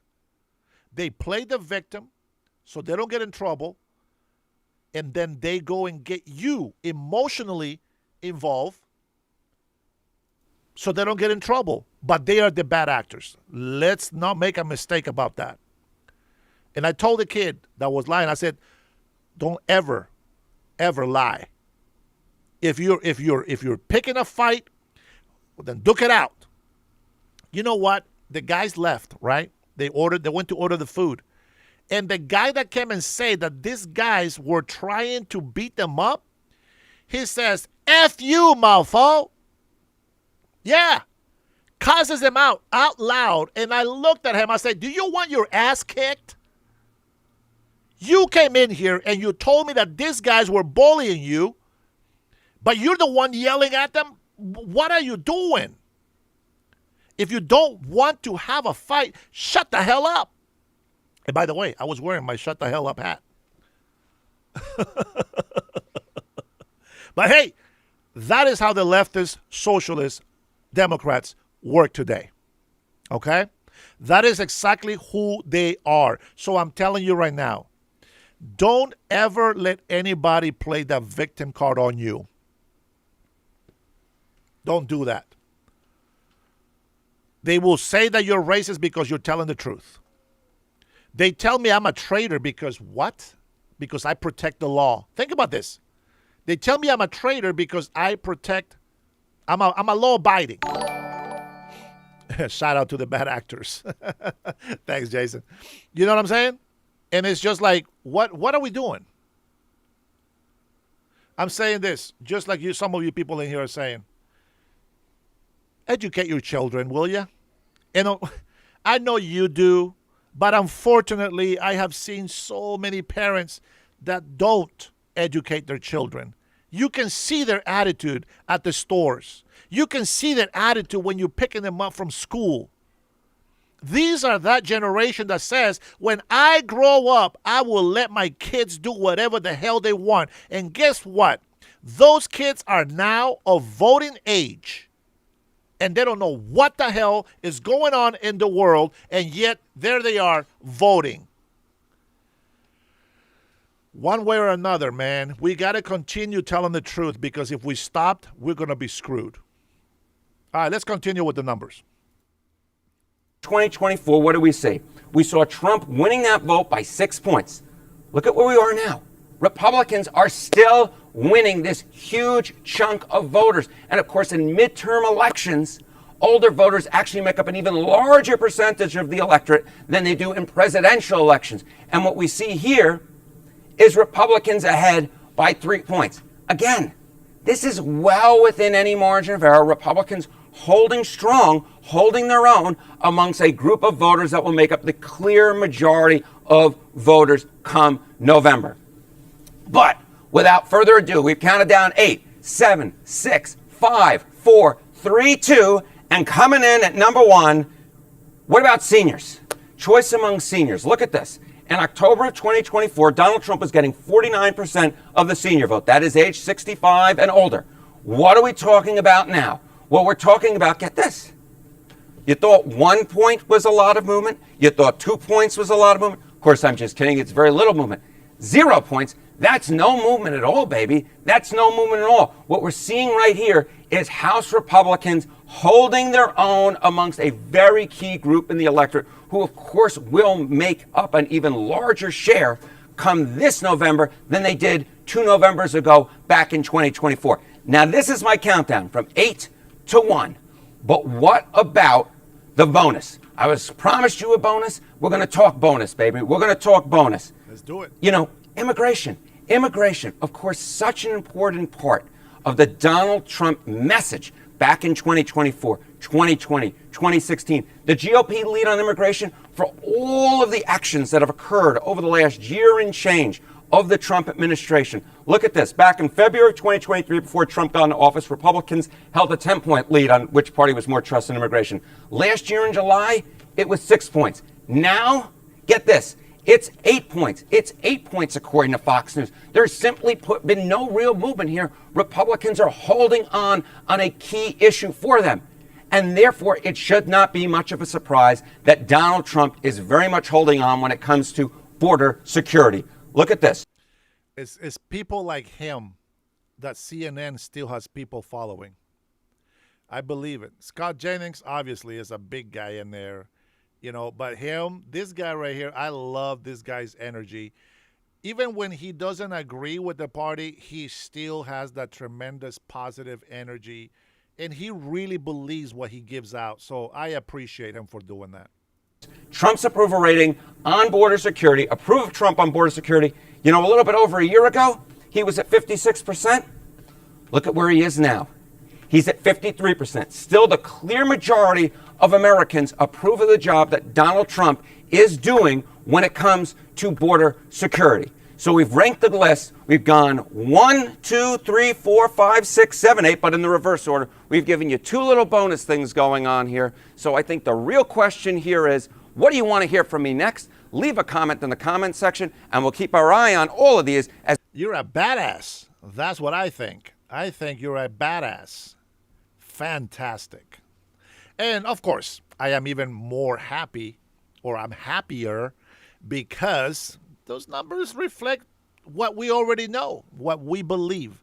And I believe that we have more patriots realizing that for a little bit there, they were being conned into thinking that we are the evil party. But we're not. We're not the evil party. Listen, let me just break it down to you this way.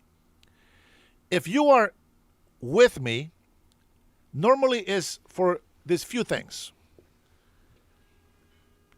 You either believe in God, as I do, or you are a person with common sense.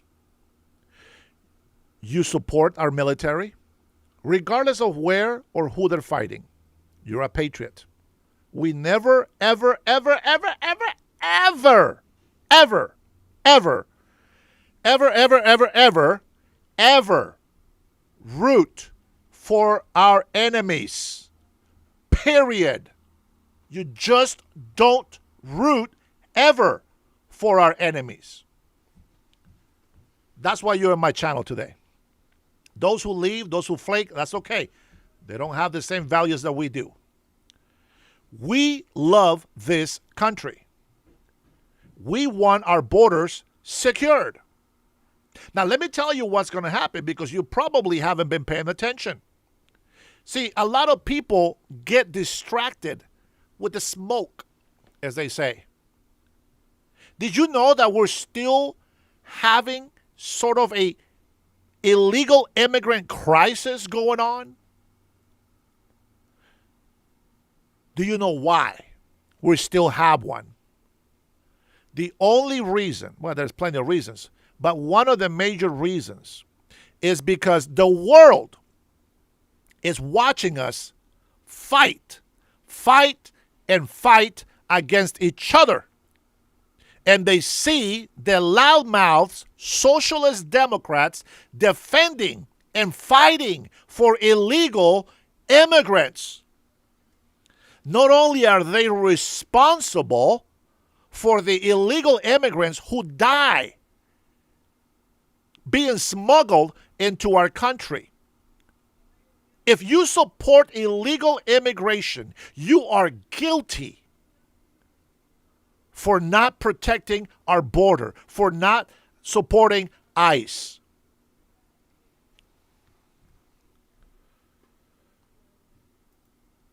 Let me see if I have. Yeah, I do. I do. This is from yesterday, so you may have seen this already.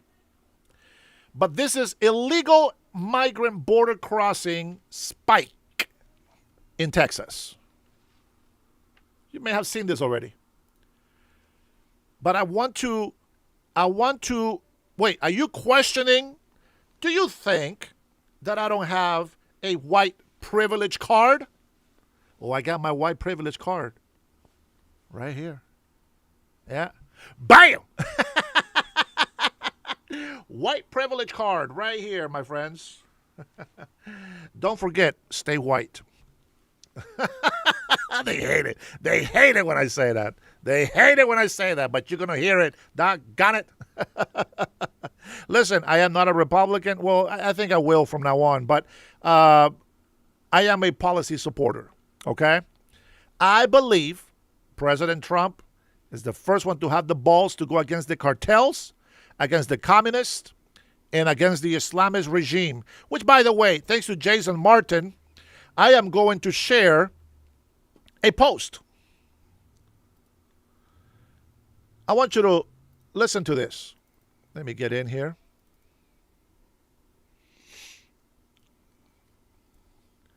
I'm going to share this post. See if you guys can read this. Now, I mentioned Admiral James Lyon. James Lyon. He was born on September 28th, 1927, and he passed away on December 12, 2018. I get emotional with stuff. I love our military so much. I really do. There is a pride. I know this is a lot of people that don't like the United States, especially Hispanics that are illegal or those who support illegal immigration because they have a certain motive for it. They don't understand. They don't understand why my heart breaks and melts for our military. And the only thing I can tell you is that when you learn history, doggone it, you just can't help it. You can't help it. And I'm telling you, every time that I see our our Marines, whether they're standing there saluting or at ease or whatever, or our Army or the Air Force, with the jets and all these other fighting planes and everything, it never fails. It never fails. I always realize that even if they look like they're smiling and they're having fun doing their job protecting us, they're sacrificing their lives, constantly fighting their emotions, constantly fighting that void of missing their loved ones. I see soldiers, young soldiers in their 20s, especially when they're brought up the right way, that they melt sobbing when they see their father or their mother, some even their sisters or brothers. They're just so amazing. But I want to share this quote that the Admiral James shared with us on a video. And this is what he says. Now, I'll probably play the video so that you can hear it from him. Let me find it here. And I'll play the video from himself. I think it's this one. Let me see.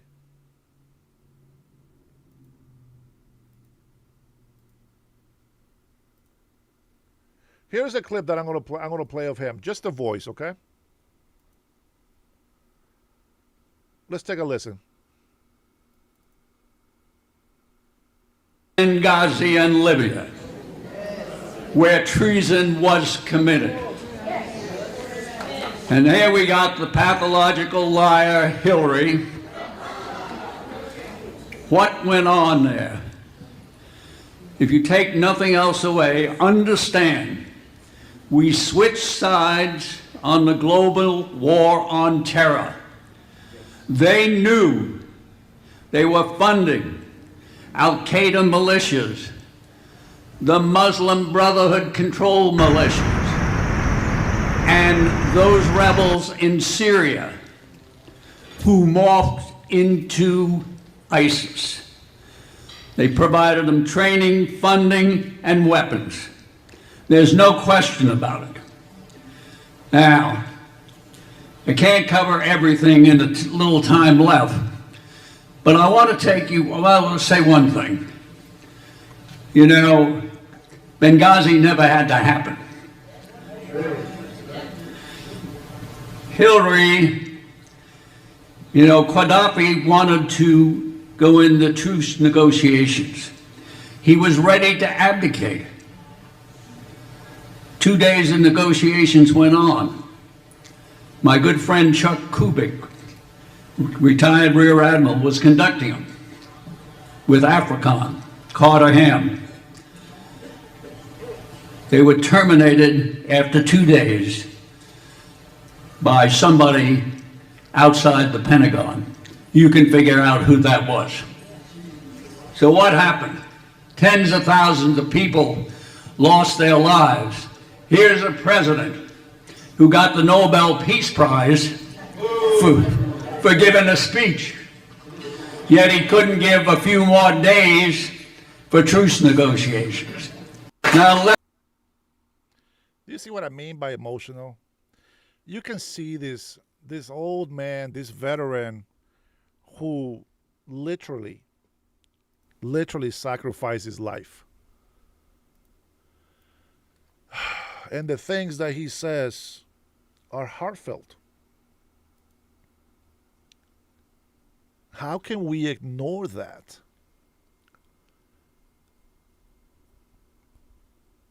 We can't ignore that.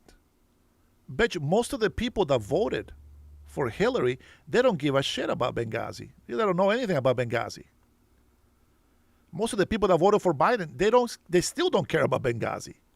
They didn't care that Obama gave them millions of dollars, $1.7 billion access to Iranian regime.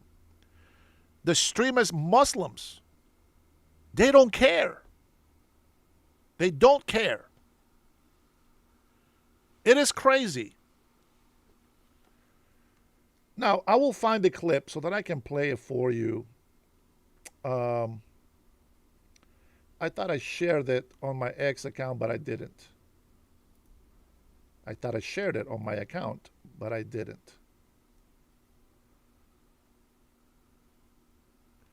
I do want to share a couple of things with you, though.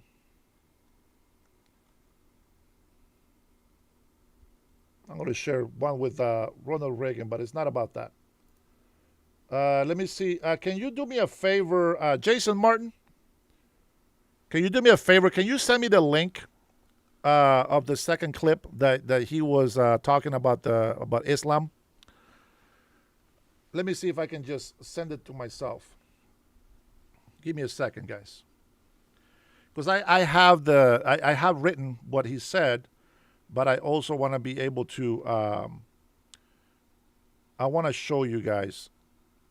You know what? Actually, you sent it to my messenger, I think, right?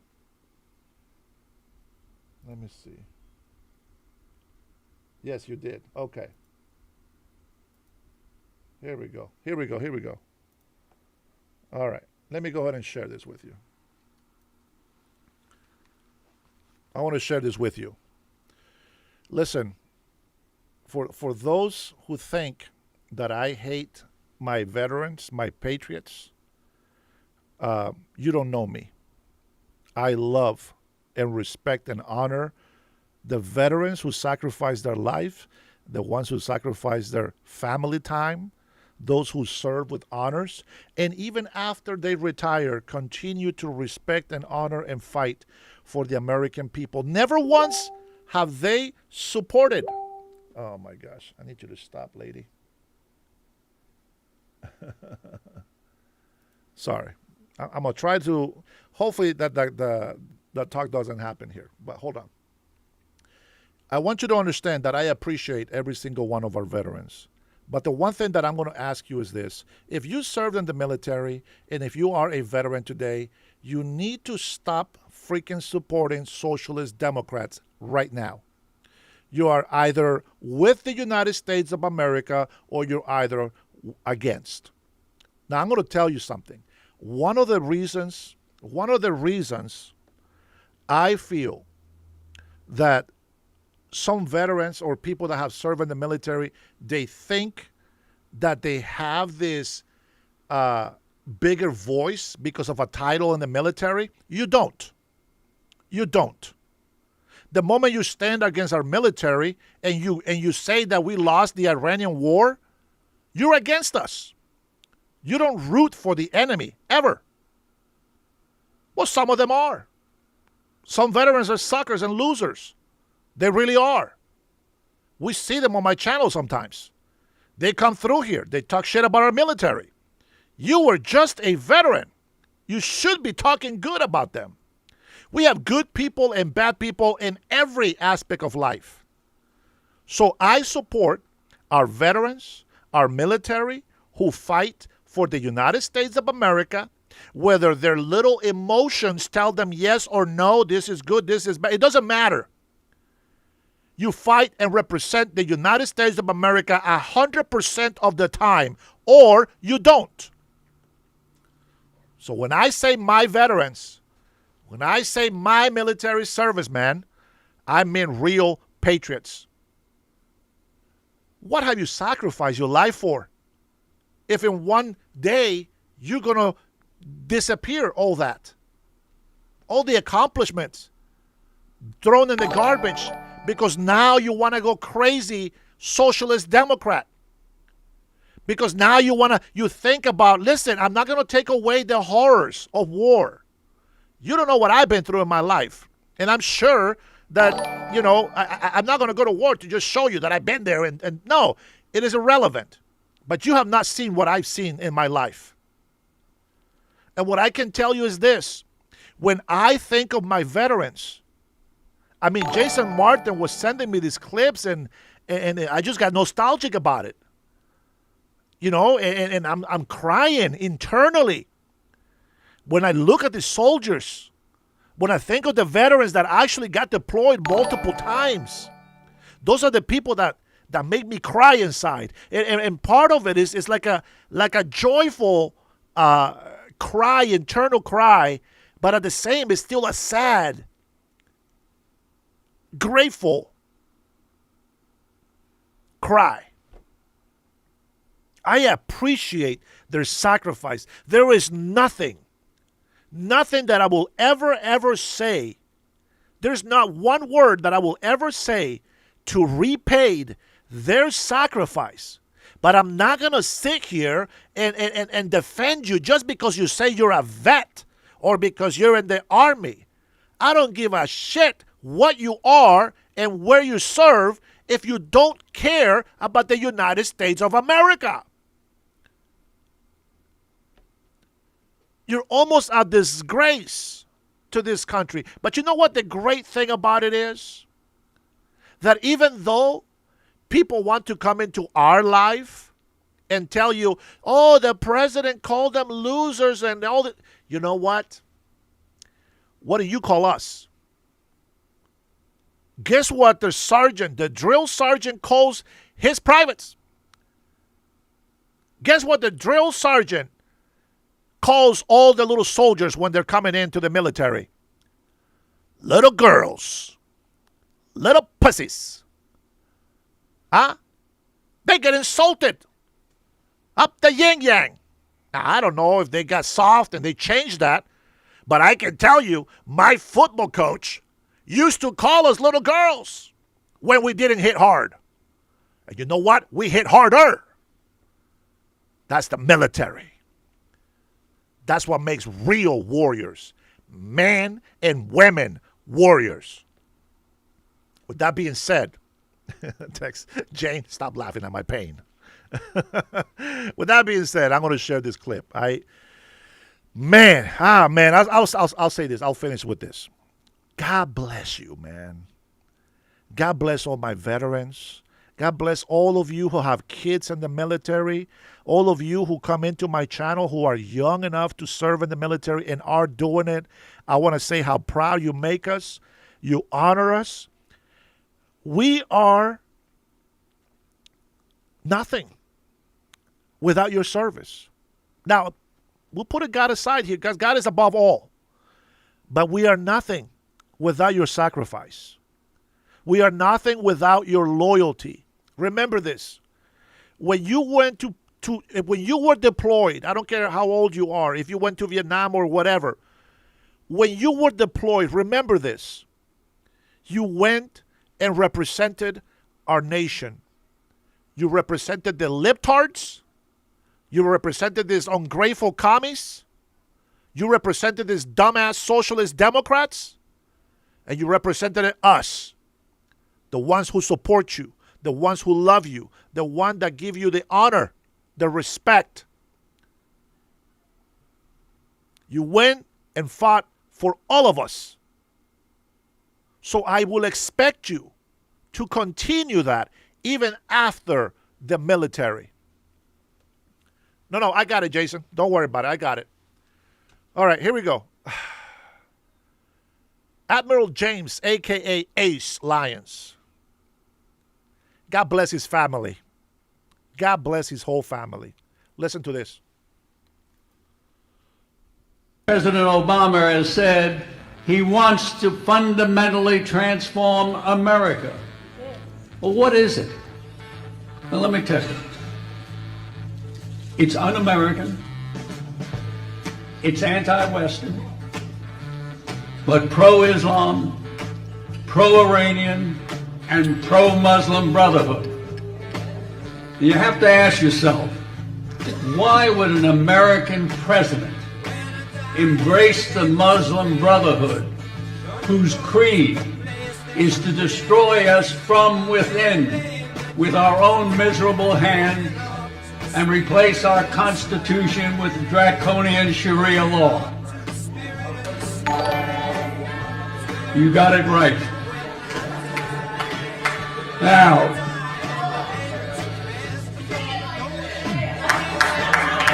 I'm always holding back. Now, you understand we have a serious national security crisis.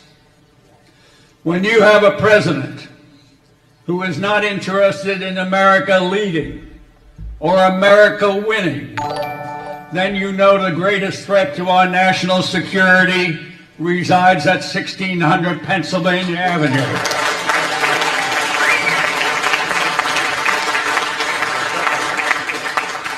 We have a president who refuses to identify the enemy. Islam is a totalitarian ideology bent on world domination masquerading as a religion. And I got to tell you, I reject the term radical Islam. That implies there's some moderate Islam. There ain't any, and you all know it. Isn't that crazy? That is crazy. But he's right. He is right. Now, I wrote that in there so that you guys can understand what he's saying, right? Hopefully you guys read it. He is right, 100%. You know, and when Jason Martin shared this link with me, I was sharing it on Facebook, I thought. But, you know, when he shared this with me, you know, I get emotional inside because, you know, here's a 91-year-old man. He would have been 99 years old today. He would have been 99 years old today. He knows what he's talking about. And the thing is, like, this is exactly what I have been saying for many years. Most recently on my podcast here, on this channel. And there's always, you got to remember this. There is a lot more people throughout the world that hate us than they love us. And they go and they try to find these things with their conservative Americans, the ones who believe to take care and protect our country. And they go and they troll. And they go and they lie. They put all this fake news on my X account. The feed is incredible. It is abundant with fake information. Man, if you listen to some of the things that on these hearings, there was a guy, I forget, if somebody can help me with this. Jason Martin, you may have seen this video. Remember that lady from Washington State, the Witch of the West, with the purple hair and the long nose and the chin or whatever? There was a representative that was talking about, what was it? About climate change or something. And he was just dropping facts on her. And she just dumbfounded. She didn't read the law. She didn't read the bill. She had her little talking points ready to grill this guy. But she had no idea. She had no idea You know what I'm talking about. Yeah. See? Jason knows. DeLauro. I just say I described her. He knows. I described her, and he knows. Let me see if I can find this. I want to try to see if you can find me the link there, and you can send it to my Facebook account.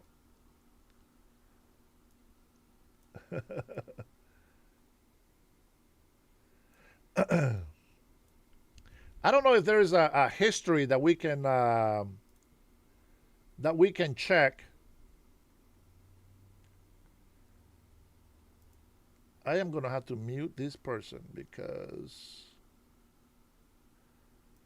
it keeps interrupting my channel. Connecticut? No, I thought she was from Washington State. Let me check. Let me check. I thought she was from Washington State because she gets involved over here a lot.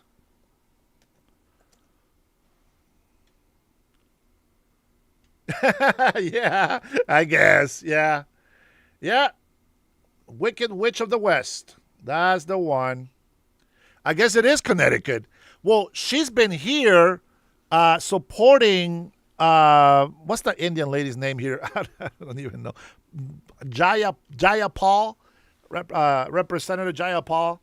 And she was over here talking with the union. Now, you have to understand the unions here, they're just as corrupted as the socialist Democrats. That's just the way it is here in Washington State. It is fantastic, Lord. But, you know, it just doesn't feel safe when you walk downtown Seattle, bro. Now, I will say this. I have these plans on going downtown. There's some B-roll that I want to get for you guys for my introductions and all this other stuff. I want you guys to enjoy the good things, you know, from our Seattle area, Everett, or whatever I'm at. Because, you know, I look at it in a way of, you ever been on the plane? If you fly before, I'm sure. If you fly, yes, that's it. Yeah, Pramila Jayapal. You know, when you look down, you see Seattle, you see whatever city you're flying over, right? And what is it that you see? Peace, beauty. There's nobody fighting. There's no war going on. There's no politicians. The economy doesn't matter. You look at the world on a whole different aspect, and you think to yourself, what is the problem? Think of yourself as an explorer, right? What is the problem? You know, and you look down and you're like, this is so gorgeous. What can I do to help? Well, nobody's perfect. We're not God. We can't stop, you know, climate change. That just happens. That just happens.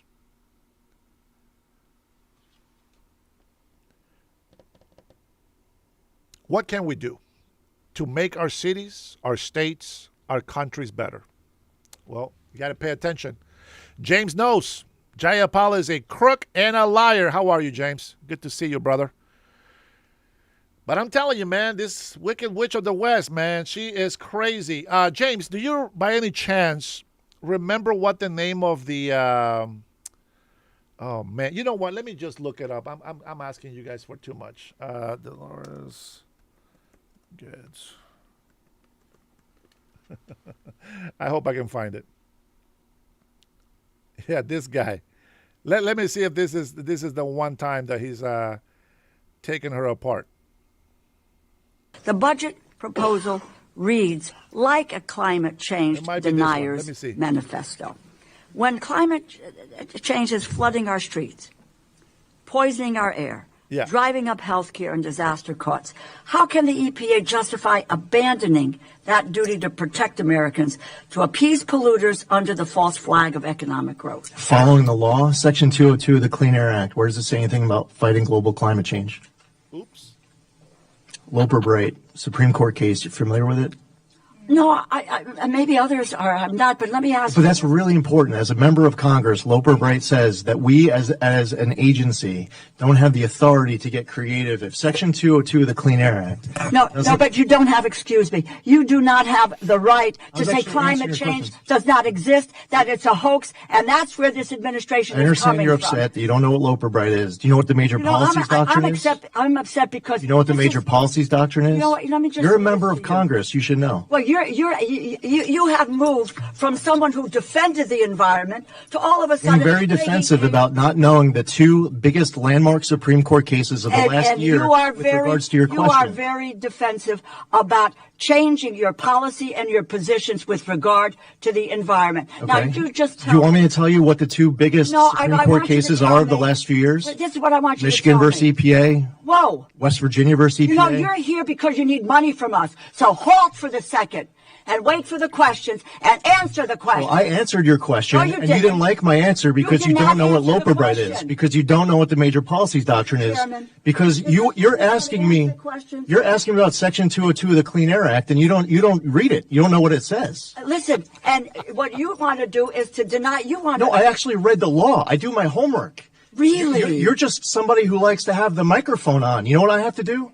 I read the law. I read the Supreme Court cases. This, and I would say no, what you should do for your constituents is actually read statute. The budget is at real risk. Read your Supreme Court. This is the Appropriations Committee. Oh, you come here. You care about science? Now you're threatening to defund it? Oh my God! No, you don't fund because science. You don't know what Loper Bright is. Because you don't know what the major policies doctrine is. Your message to our folks at the EPA is that you want to defund us. I don't have to listen to this BS. BS.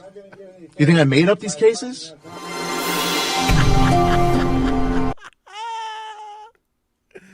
Hey man, you can't fight. You can't fight with the facts, man. You can't fight against the facts. She should have known to read that. Let me see what's the name of this representative. Lee Zeldin. Okay, Lee Zeldin. Hold on, I gotta find something else. Lee Zeldin.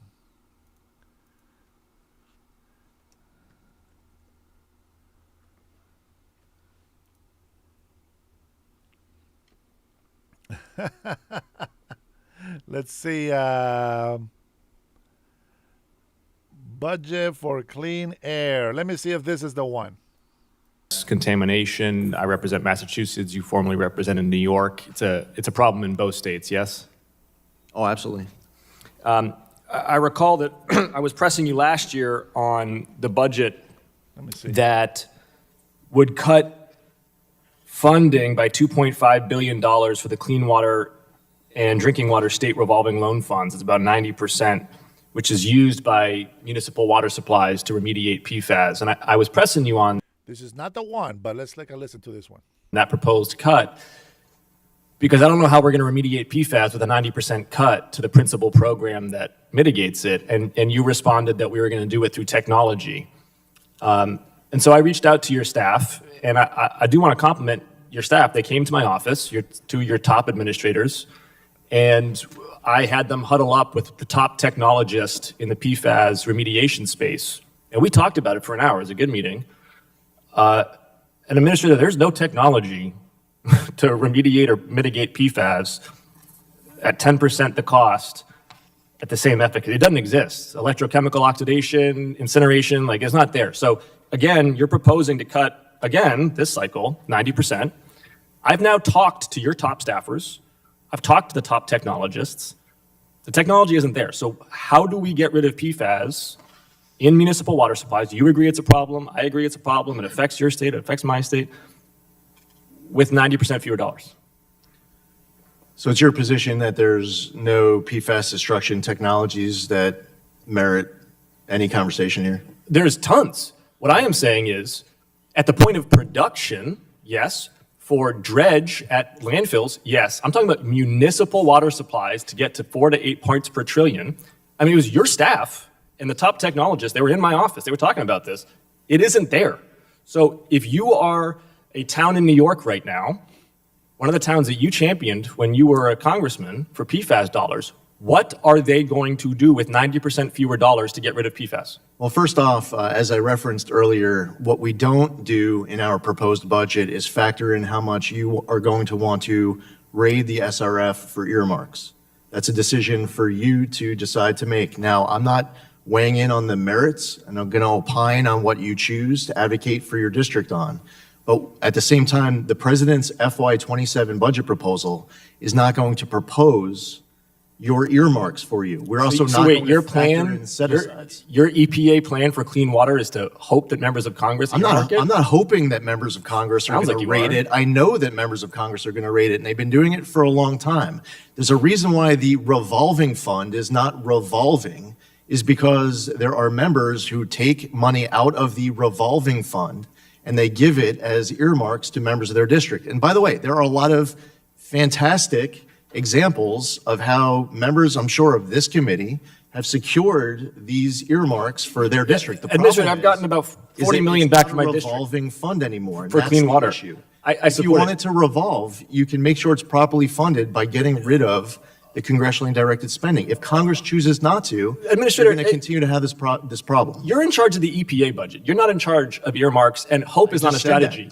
I'm asking you, the technology does not exist. I agree there's promising technology out there. What is your plan to use technology with 90% fewer dollars to remediate PFAS in places like New York that are struggling with the effects on endocrinology and cancer from high contents of PFAS in the water supply? The way you're asking the question, you're saying that there are a whole bunch of technologies, but you're saying that right now on this date, because you believe that there aren't enough technologies today, that there's nothing you could do about some water system that is going to try to remediate Name one. 4 years from now. Name one that can operate at a municipal water scale. We can talk about landfills. We can talk about at point of production. Where should we start? Single technology that can operate at municipal water supply for 90% Do you want me fewer to name dollars. companies, or do you want me to name A technology? single technology.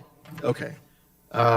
You have mechanochemical degradation, gasification. Yeah, not 90% pyrolysis, cheaper. Supercritical water oxidation, Not microbial 90% degradation, Not thermal 90% treatment, cheaper. landfilling, underground injection. Administrator, all of these things cost more money. They all cost more money because they're early incipient technologies. None of them are 90% cheaper. There is no plan from the EPA to protect the state that you championed when you were a member of Congress. You want me to keep going on technologies and companies?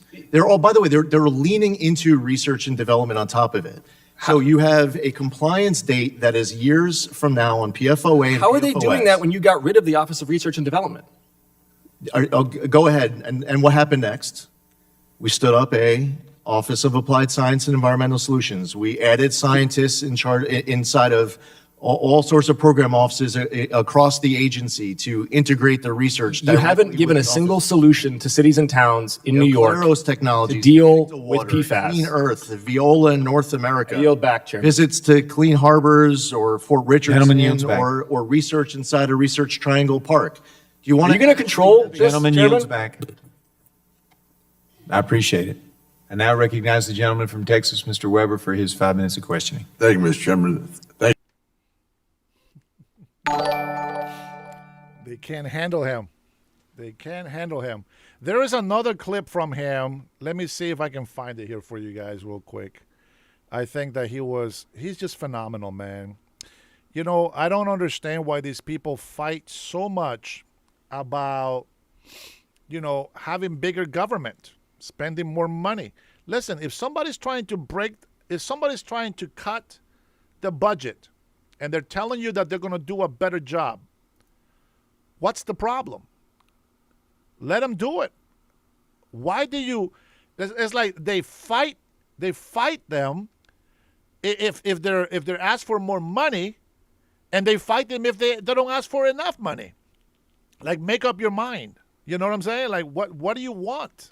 Like, you got to be able to do something with that. You know, let's go ahead and take a listen to AOC, because AOC is a genius.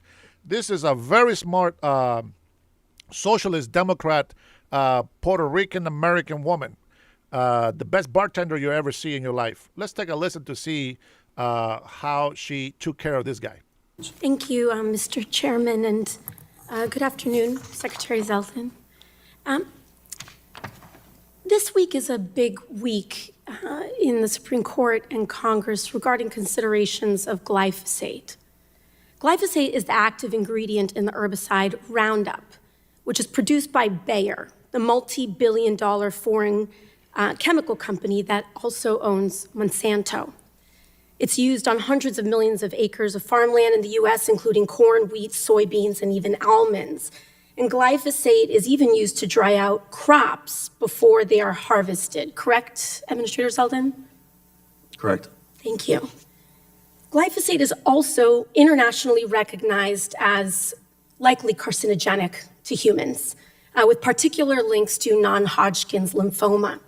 In fact, tens of thousands of lawsuits in the United States, many issued by farmers with high exposure, have been filed against Bayer for failing to warn them about the cancer risk of exposure.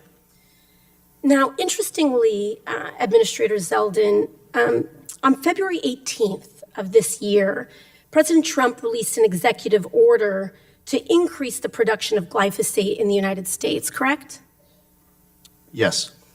And not only did that executive order call to increase the production of glyphosate, it also called for legal immunity for Bayer from the tens of thousands of Americans who are seeking justice in court for their toxic exposure. Now, Secretary Kennedy was here a couple of weeks ago, and when he was asked about glyphosate and the rollbacks against protections against toxic chemicals, he said that we would, quote, have to ask Lee Zeldin about that. So you're here before us today. Administrator Zeldin, have you ever participated in a meeting with Bayer where you discussed the legal or litigation issues that the company was facing? No, I never did. Okay, I have My meeting with them was very brief and that topic did not come up. All right, I do. Are you aware of any outreach that they would have in your agency about this? I could say that I directly had a brief meeting. Okay. But it was a brief meet and greet, and that topic did not come up. Thank you. Mr. Chair, I'd like to submit EPA visitor logs from July 7th, 2025 to the committee. Without objection, so ordered. And you're certain they didn't bring up anything regarding your work? I'm telling you, 100%, absolutely. Maybe there was some brainstorming that was done beforehand of potential topics. Are you aware of any? That topic was not brought up. Are you aware of anything brought up to any members of your staff or your team?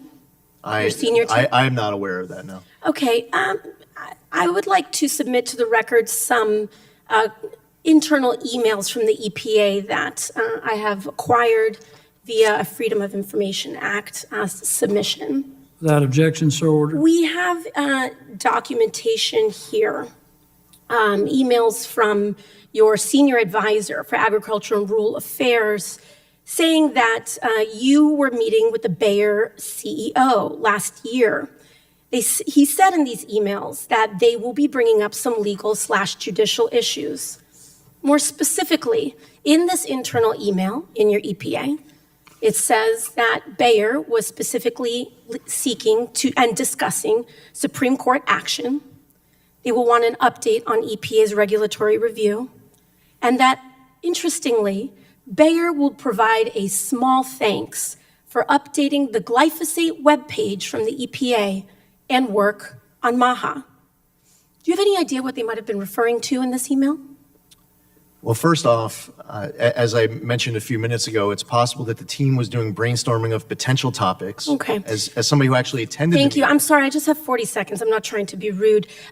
This glyphosate update that they're referring to seems to be correlated to the EPA agency withdrawing its support for California's cancer warning on glyphosate. Now, this is important because 5 days after the EPO this year, Bayer filed their opening brief to the Supreme Court, citing Trump's executive order and hinging their case on the EPA's warnings or lack thereof of glyphosate. So we have internal emails from your agency saying that Bayer wanted to thank you and your agency for removing support for California's warning because their case before the Supreme Court right now hinges on you not warning the American people and withdrawing your support on glyphosate. Do you understand the conflict of interest that is before the American people right now, Mr. I Secretary? The understand. gentlelady's time has You expired. mind if I respond, Thank you. Chairman? The gentleman may respond. Okay, so right now, EPA is completing an assessment due in 2026. And I understand this is a very important topic for many people in this country. This review that the EPA is being conducted, my guidance to dedicated career staffers, and then we have people who've been there for 20, 30 years, is that I don't want to It's taking a Just let me while, answer. Secretary Zeldin, Just- because let me the answer. Supreme Court is going to be making decisions this week, and Congress is voting this week on legal immunity. Okay, but you made your point. Now, I'm asking, do you mind if I answer? This is an important part of this, and I'm sure you also care. And I think the timing gentleman's time is has also very expired. important, Secretary Zeldin. The gentlelady's time has expired. Thank you. Should I Nice block. Nice block. complete my answer or no? Mr. Administrator, you can respond in writing. Sure, okay. How do you like that? Sure.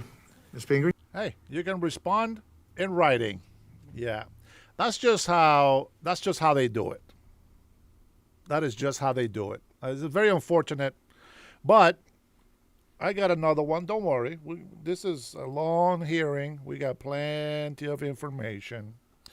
Let's see if I am actually on the right segment of the hearing. This is crazy. I think this is the one. Let me take a look. Let's listen. And sooner the better, because we're getting ready to do our markup. Thank you, Mr. Chair. Thank you so much, Mr. Chairman, and thank you, Administrator, for being here. I wanted to talk about mercury. You know that mercury is a very dangerous pollutant. It leads to Yes, this is the one. I am on the right track. Now, I listened to this whole hearing. That's why I'm giving you these clips. cognitive challenges for kids their entire lives. The developmental delays that even a trace amount of mercury poisoning can lead to make kids slower to speak, slower to walk. It follows them forever. One of the decisions that the EPA made under your leadership was to repeal higher mercury and air toxic standards. Tell me a little bit about why you did that, and specifically why you left out the health impacts in that analysis. So you're referring to the 2024 mercury and air toxic standards. We kept in place the strict 2012 mercury and air toxic standards that were working. There was a targeted effort towards the end of the Biden administration through a number of rules to try to tell coal miners that they should learn to code and to try to make coal plants across this country shut down. Steam electric ELG, coal combustion residual, Clean Power Plan 2.0, the 2024 mercury and air toxic standards collectively. There were coal plants all across the entire country that were targeted for extinction because of it, and now they're able to stay open. Coal and natural gas, they provide these power Maybe plants. just to refocus, specifically, why did your analysis of the impacts of this repeal not include the health impacts to the populations that are going to bear this increased mercury pollution? Oh, we absolutely consider the health impacts of mercury. There was no quantified health impact in that analysis. Am I mistaken? We absolutely value the impact. The whole reason why we have mercury and air toxic standards in the first place is because of the health impacts of mercury and air toxic standards. So, But in the repeal, how much do you think it's actually going to, what are the health harms of this repeal? it could be zero. You think doubling the amount of mercury pollution in the air is going to lead to This zero isn't health fun. harms? Where did you get doubling from? That's the impact of the No, repeal no. Where from did the 20, where'd you get it from? The from doubling. 2024 to the 2012 standards. You mentioned that you're going back to the 2012 Where's standards. your math from? Here we go. I'm not Secretary Kennedy. I watched your hearing with him last week. It is I am the one who 70% did higher. make the The decision. standards from 2024 Here it comes. are 70% higher than the standards from 2012. So it is your position as I sit here today. We're about to do this because you're going to regret it. We're about to do this where your position is that we are doubling the amount of mercury.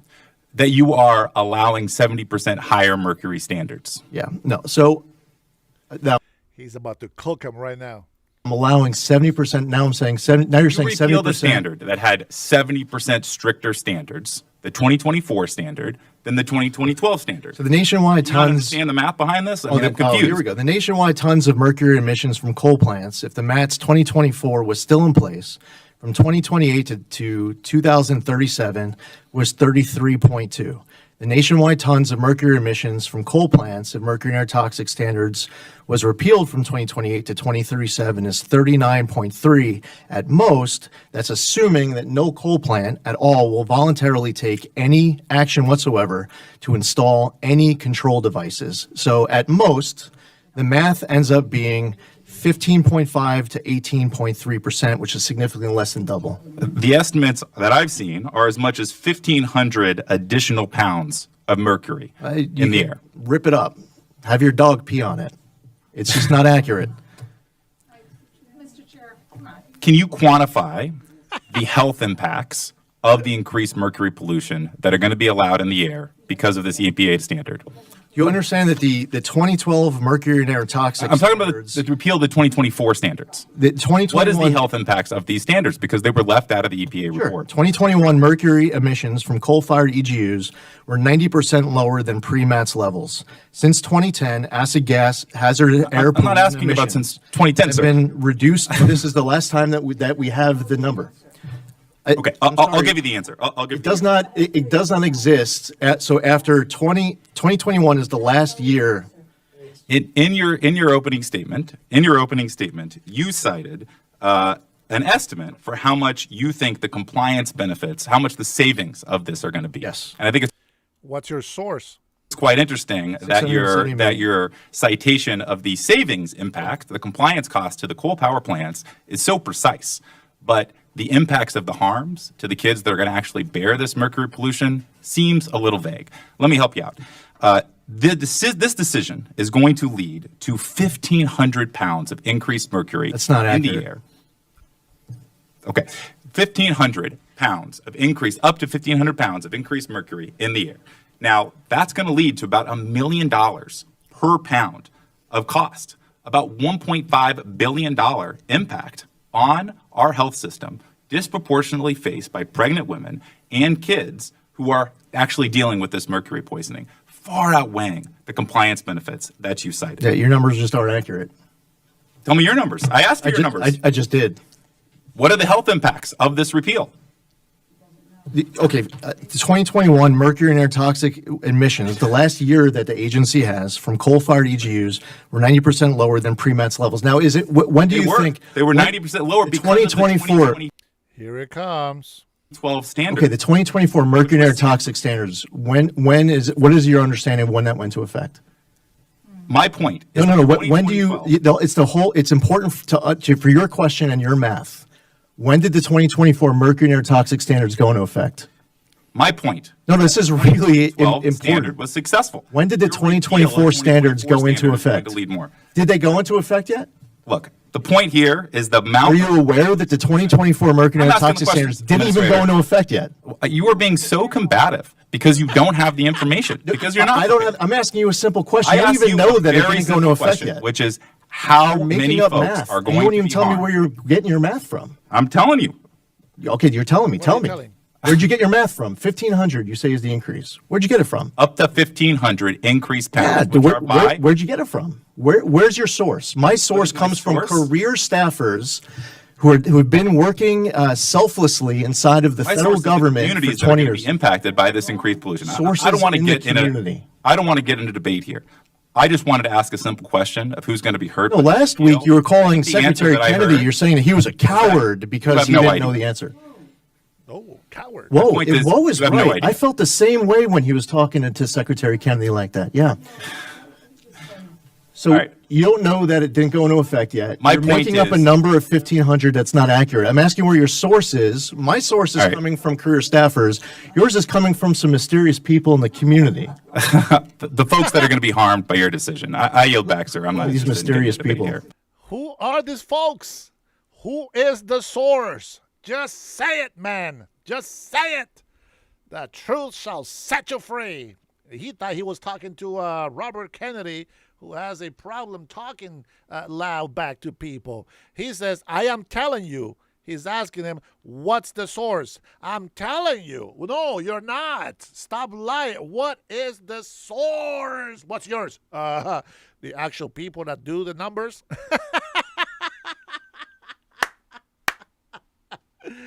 Oh man, this is nice. This is nice, juicy info. Yeah. Thank you, Mr. Chairman. Mr. Administrator, the assertion has been made on several times that you're not interested in water or air and how it affects us on daily. I didn't say you said that. I would never say that, Betty. All I'm saying is it has been said. So I'd like to bring up another success. So I'm not in the habit of pointing fingers at anybody about successes or failures unless there's a success. And I want to point out that one of your victories is the higher water quality standards from the Delaware River Basin. And I think it's easy to forget as we're in a tense time in this country of people wondering the direction we're going. Is everybody, what is the goal of every agency? Are they effective? And I wasn't looking for this, but I found it pretty easily. And I see that the federal government is raising the required oxygen level in an urban stretch of the Delaware River near Philly to improve conditions for fish and humans. But the move faces pushback from wastewater utilities that will have to pay millions of dollars for infrastructure upgrades to comply with the new rule. I would expect that to have been said during a Democrat administration, but it's not. This article is dated October 7th of 2025. The new standards are a dramatic improvement for the quality of the Delaware River, aquatic life, and the many communities depend on a healthy river, said Maya Van Rossum, leader of the environmental group. We are pleased to see that the EPA allowed their decision to be guided by science. EPA's criteria are more stringent than the previously applicable criteria. The rule also changes the designated use of the urban river to that of protection and propagation of fish populations. The DRBC standard before was just maintenance of those populations. 2 endangered species of sturgeon are among the fish found in the Delaware River. And the only reason I bring that up is because on this very bipartisan subcommittee, we do talk about water a lot. We talk about sturgeon. We talk about in salmon in his district and throughout the region. I just want to point out, and you can address this as you like, but let's bring up the things that Lee Zeldin is doing well at EPA. You had the opportunity to make sure that was the cost to the utilities, the wastewater utilities, is going to be expensive, and they're mad about it. And you could have killed that rule.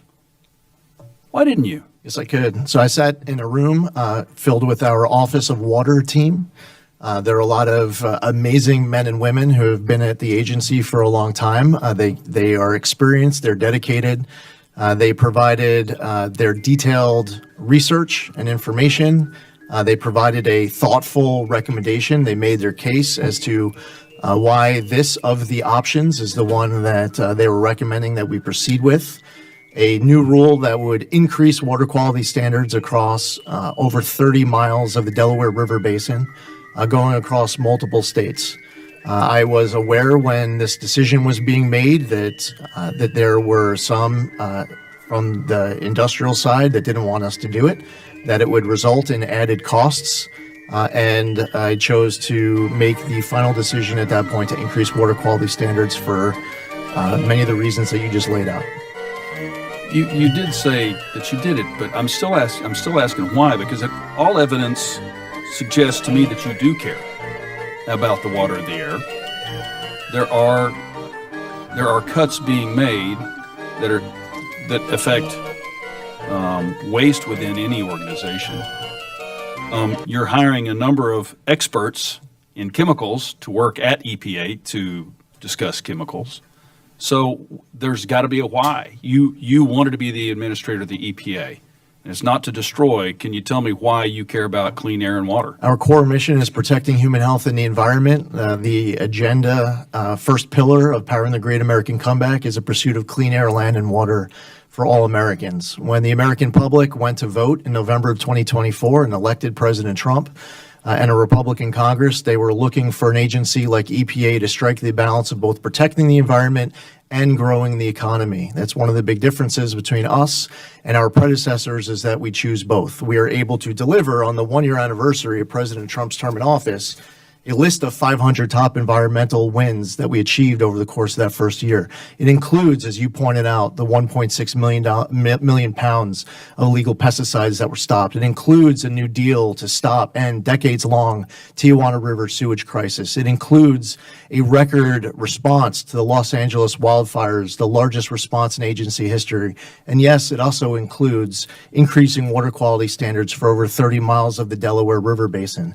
There's over 500 of these environmental actions. In it include decisions where we are prioritizing our core mission of protecting human health and the environment and delivering on that first pillar of Powering the Great American Comeback. We can both protect the environment and grow the economy. It's not a binary choice. I think that what you've done in Delaware, what you've done in San Diego, and in other places, that's not just going to help Californians and Americans of all stripes. It's going to help the Mexicans. And you've accomplished something that hasn't been accomplished for decades in 1 year. And I'm grateful. Mr. Chairman, I yield back. Thank you. Ms. Pingree? Thank you, Mr. Chair. I'm going to ask another question related to glyphosate. And I don't usually focus on one topic as much in this committee, but it's been a topic of so much conversation, the case at the Supreme Court today, the use of the Defense Production Act, the amendment we had in this committee, the amendment that's being proposed in the Farm Bill today. It's a very bipartisan concern, so just going to ask you a couple more questions. As we know, it's the active ingredient in Roundup, and it's used by many farmers for drying crops right before harvest. This practice, which is known as pre-harvest desiccation, creates one of the most direct routes for glyphosate to end up in food and in our bodies, and people are increasingly alarmed about glyphosate in bread, glyphosate concentration in people's bodies. I'm interested in your budget proposal to develop a $30 million prize challenge, not a grant, but a prize challenge to spur the development of cost-effective alternatives to pre-harvest desiccation uses of pesticides on crops. You say the challenge will lead to reduced use of pesticides while providing new innovative tools for farmers to use. There are only two sentences about it in our entire 787-page budget, so I've got a few questions about it. You say this was developed to advance the MAHA initiative. So how did this idea come about, and why do you think it's necessary? So we're in the request for information phase. We want input from people who care about this issue, and there are many. We've heard from I can't listen to this too long, man. I already listened to this whole thing. I don't want to hear it again. But that was for my brother James Patterson wanting some clown music. I think we're gonna leave it. We're gonna leave that clown music on there for when we do need it. Let me go ahead and switch gears here to you, and let's hear a little bit from Emily Campagno from Fox News. And let's take a listen to see what Fox has to tell us today before we go to our Speaker Johnson addressing or delivering remarks on Pro-Life America Gala. If you haven't seen it, you will see it here today. Schools across the country could see major disruptions tomorrow as teachers are planning coordinated walkouts tied to the May Day protest against President Trump. Because this is what socialist Democrats believe that is the best in the interest of our children's education. Trump's policies. Well, in North Carolina and Wisconsin, thousands of teachers have forced multiple school districts to cancel class. Critics say these protests put politics ahead of the classroom, especially as academic performance remains a top concern. And in Chicago, schools will stay open despite a push from the teachers union urging them to close. Instead, the district will have a day of civic action for students to take part in civic activities. Probably not the best move in a district where only about 43% of students can read at grade level, with math proficiency even lower.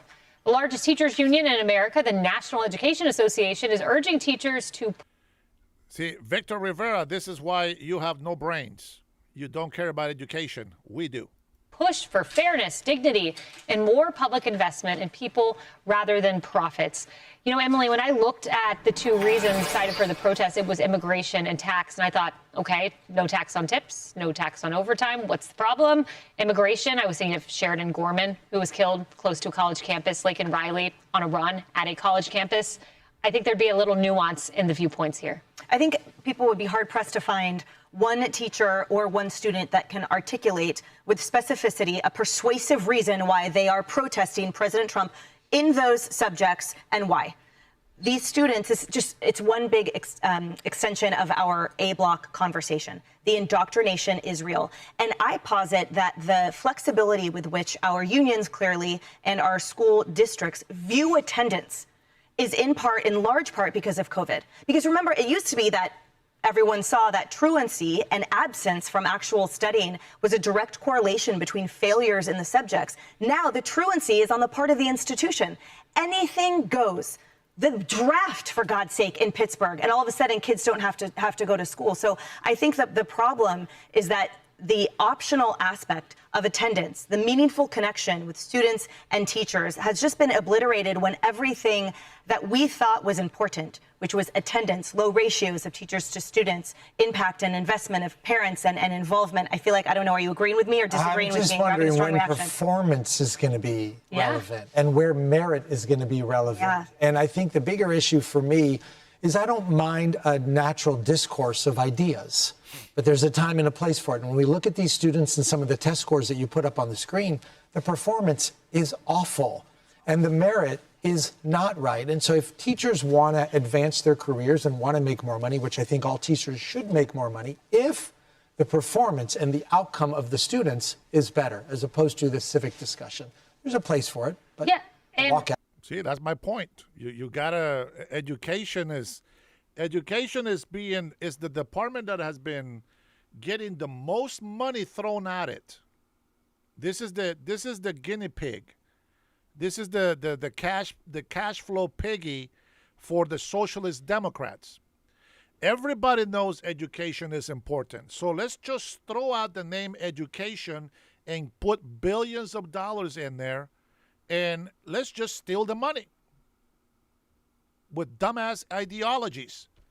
Let's not concentrate on our children having an education. Let's just teach them to be activists and to confuse them if they're boys or girls. Let's just do the rainbow class because everybody needs to be happy. Man, I'm telling you, if you don't think education is important, I don't know if you will ever be able to get any common sense in your life. When you talk about teachers making more money, it is ironic that this comes on the heels of a report that $1 billion went to political causes. And you'd think, oh, wow, if that money could have gone to raising teacher pay, maybe it would have made a difference, Arthel. And that's a good point, because I think what we should look at is the why. Oftentimes, when someone feels that they're not being heard, they take drastic measures. So perhaps this teacher walkout is not anti-President Trump, but yet a cry out to President Trump to dedicate more resources to these students and budgets for the teachers so we can get those reading scores up. Does that make any sense to you? No. That's not what they're doing. That doesn't make any sense. No, it's literally like a protest against the president. I mean, they've said it's run by the teachers unions, not by the teachers. And, you know, here's the problem. There is a big disconnect in schools between teachers who are good people. They are public servants who have a calling and they want to teach and they want to make kids' lives better. But in many of these states, they are beholden. They cannot teach unless they're members of teachers unions, and they have to give part of their salary to these very politicized entities who then donate billions of dollars to mostly Democrat causes and politicians. And that's the frustration. And there are a lot of teachers who understand, like, okay, so if we have the day off, It's International Workers' Day tomorrow. That's a communist holiday. That's what they're doing on May 1st. They are celebrating communism. So what are they going to do? These kids are going to stay home and smoke weed and play video games? Oh, that'll get the test scores up.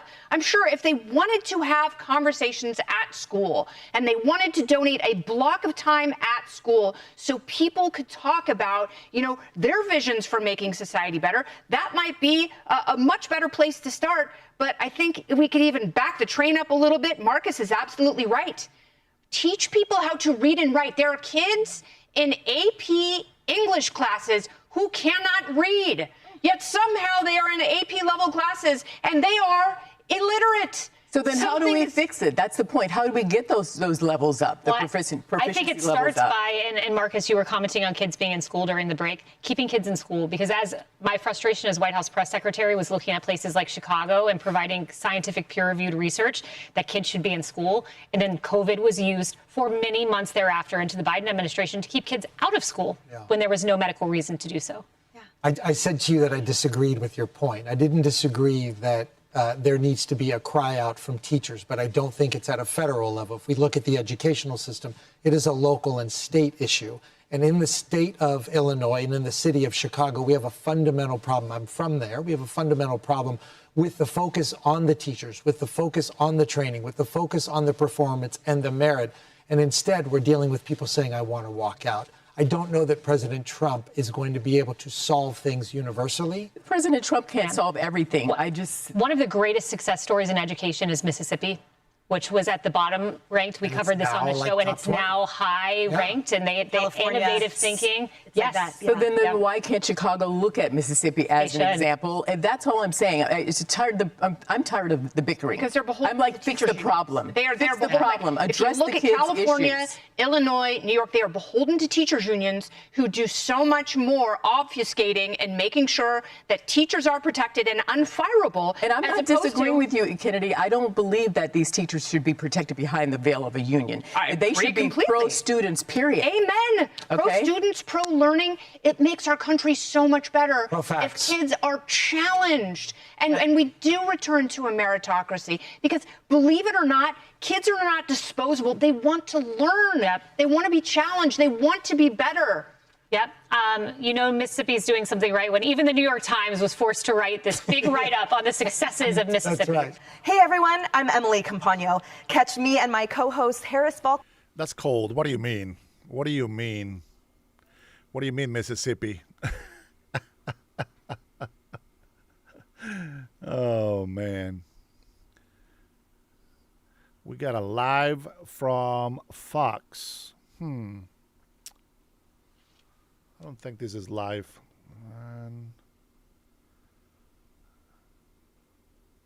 Tires on cars, Spirit Airlines around more. I think they're live, but with old news. I don't care about that. All right, let's close that. And I think, let's go ahead and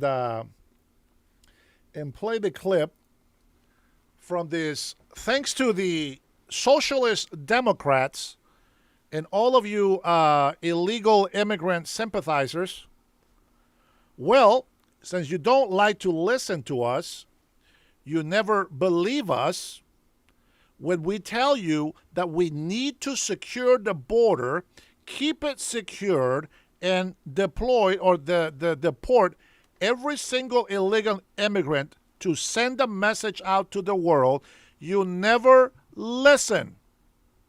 So because you never listen, we are going to go ahead and play this clip.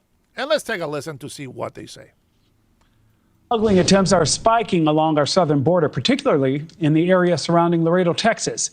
DHS and Border Patrol are now increasing manpower around that area, citing a shortage of agents and overall lack of federal law enforcement presence. News Nation senior border correspondent Allie Bradley joins me with the latest. Allie, when you talk about this increase in trafficking and things, that's disturbing information to hear. Yeah, you're exactly right, Nick. And we are seeing this uptick in illegal crossings in the Laredo sector, and Border Patrol is responding in a big way. They're sending at least 200 agents from both the northern and the southern borders to the sector on a 30-day deployment. Now, our sources tell us that it's a lack of manpower and a substantial increase in that illegal activity, that foot traffic on the ground. The surge is showing up on the ground and in the data. We're talking about 2,600 encounters logged for March and April. That's up more than 50% from the previous 2 months, for some perspective there. And we just got a statement from CBP saying, quote, CBP sent additional personnel to Laredo to continue to secure our border. The sector is bordered entirely by river with no natural barriers to slow illegal crossings, which makes it a target when smuggling routes shift and evolve. Thanks to record low crossings, we have the manpower and flexibility to move agents quickly, concentrate resources, and take enforcement action where it matters most. Now, this sector is inevitably dealing with gotaways, as you just can't walk in anymore. And sources are telling us that across the border, Border Patrol is averaging around 48 gotaways each and every day. Those are people who have been seen on a camera or detected, but never actually caught. The previous Border Patrol chief saying bad actors exploit the holes in the border and could have nefarious intentions. Take a listen. For any of us that have done this for a living, one is too many. We don't want to see any gotaways, because all it takes is one bad actor to cause harm to somebody in our communities or to our country. Lots of concern with not knowing who comes into our country and who they are, what they're bringing, what their purpose is. The gotaways have always been a concern, the primary concern, I would say, for not just the Border Patrol, but DHS writ large.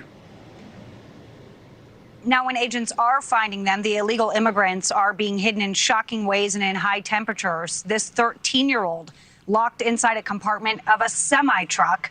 Then you have 22 people that were, including 2 unaccompanied minors, that were stuffed inside a sleeper cab of a truck.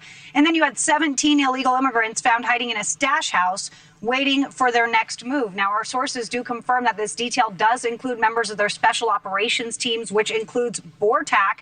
Now, I did just hear from a source, Nick, who tells me that today things are almost eerily quiet. He says the manpower surge and the media coverage might be making an impact here, and he says he hopes it stays quiet like this in Laredo right now, Nick. Allie, 2 quick questions for you, because this is your wheelhouse. I heard you say 48 gotaways on average in the month of April. Allie, that's down significantly from when you were reporting on the border under the previous administration, where there were like hundreds at some point there. And the administration right now, Allie, is also fast-tracking the wall construction. What's the situation? Yeah, so under the previous administration, they logged about 2 million gotaways during that 4 years. So, yeah, substantial decline in gotaways. But as you heard Chief Jason Owen say there, 1 is too many. So they're trying to tamp down on the gotaways, because they're looking at about 10,000 for the year. So that's still a substantial number of people that might have nefarious intentions. Now, when we're talking about that border wall, you heard the statement from CBP saying there's quite literally no barrier around the Laredo sector, that they have no physical wall. They have no physical barriers. River is what surrounds it. So you can see right here on your screen, there is a map, a plan to build a wall in this sector, according to our sources, but the city has actually pushed back, as it would go through a lot of residential areas, cutting off access and river views as well. So take a look here. CBP Commissioner Rodney Scott actually testified to these numbers, saying they have nearly 50 miles of new construction of primary border wall, about 5.5 miles of buoy barrier, and then they have 13 miles of secondary barrier. So we know those buoy barriers, they were put in under Abbott and in the Eagle Pass area. We have seen them in the Rio Grande Valley. Now they're going to be coming to the Del Rio sector on the federal side of things. So we'll be seeing those buoy barriers in the coming weeks in this area as well, Nick. Allie Bradley on the border. Allie, thank you so much. Thank you for watching. Subscribe below and download our News Nation. Look who's talking over here. This guy. You got a nerve. You got a nerve. All right, we do have one little, well, the live is not live anymore, but I do have one video to show you. Let me make sure that this is active. There we go. All right. Let's get the Speaker Mike Johnson in the House. This shouldn't be too long. Yo, listen, I heard this already. So you gotta listen. I'll be right back. Y'all got to have a seat because I got to get right back to the House real quick because we're whipping votes right now. I am doing a lot of therapy sessions tonight. Prayer request for you. Really, really grateful. I love this organization. You know that. I try to come every year, at least the last couple of years I've been able to make it. And SBA Pro-Life America is at the heart of what we believe and what we do. And I make the case, I really believe, pound for pound, probably the most effective grassroots organizing organization in the party. I mean, and in our movement, certainly. 30 years now, 3 decades, SBA has been out on the front lines, not only just loving on women, helping them to choose life, but advancing the principle, the sanctity of every human life, helping people understand that. You know, education is a big component of what we do, person to person, and in a broader platform as well. And SBA Pro-Life America, because of its great history, and because of all of you who support it with your time and your resources, we're able to be here in this critical moment that we're in. I have dedicated most of my life to this cause, and I mean, my entire adult life I've been involved in the movement, been on the front lines with all of you, and that's why it does my heart so good to see so many fellow warriors here together tonight. Before I got elected to Congress, I did 20 years service in constitutional law litigation. I worked for the Alliance Defending Freedom, and oh sure. And we would go out and, of course, defend religious freedom and the sanctity of every single human life and marriage and the family and the principles that made America the greatest nation in the history of the world. And as a product of an unplanned teen pregnancy, this has always been near and dear to my own heart. I was always very thankful that my parents did not take the advice of everyone that was telling them to take care of that little problem. I wouldn't be standing here today if somebody had not told and taught them. Well, okay, thank you. I'm standing, thank you. If somebody had not conveyed the idea to my young parents that every life is sacred. And so I think often about my generation. I was born in January 1972, a year before Roe, in January 73, as we all know. And I've seen different estimates, and we may have better experts on the numbers in here than me on all this, but somewhere between 1/2 and 1/3 of my entire generation was not allowed to be born. You think about that. I used to think about it. You know, my high school graduating class, maybe it should have been twice as large or 1/3 as large as it was, but they were not allowed to be there. It's a great atrocity. It's something that, you know, haunts us in a way, and it's why we're so motivated to do this work. But we should be more motivated than ever on this extraordinary anniversary of our incredible country, the 250th anniversary of the greatest nation in the history of the world. That's right.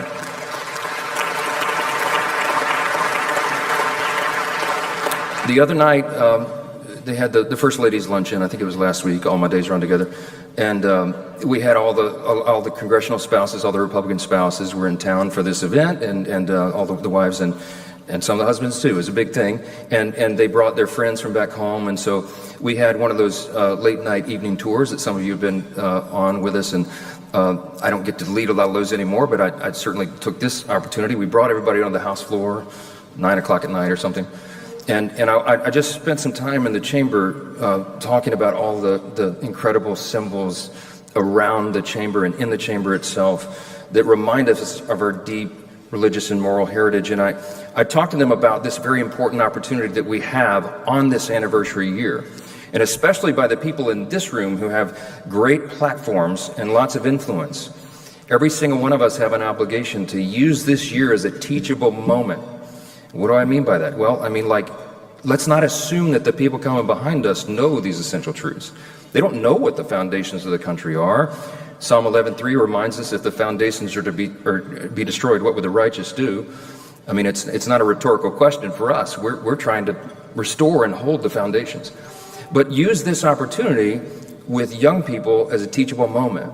And I find it very effective, and I might have shared this with some of you before. I did it with the spouses the other night, but I mean, I just think we should go straight to the nation's birth certificate, the Declaration of Independence. because it's the easiest way to explain these fundamental truths, take them straight to the second paragraph. I often quote G.K. Chesterton. He was the famous British statesman and philosopher, and he said one time, America, oh, applause for G.K. Chesterton, all right.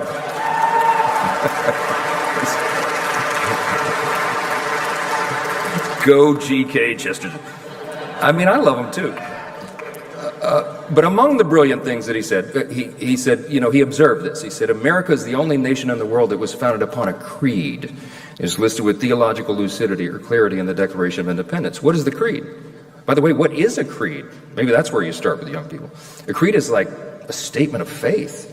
And Jefferson wrote on behalf of a small committee of members, Benjamin Franklin, John Adams, a couple others were there, and he wrote, and they came up with the final language. We hold these truths to be self-evident. And then when you're talking with a university student, a high school kid, or anybody, stop them and say, wait a minute, let's think about the language. We hold these truths to be self-evident. What is a self-evident truth?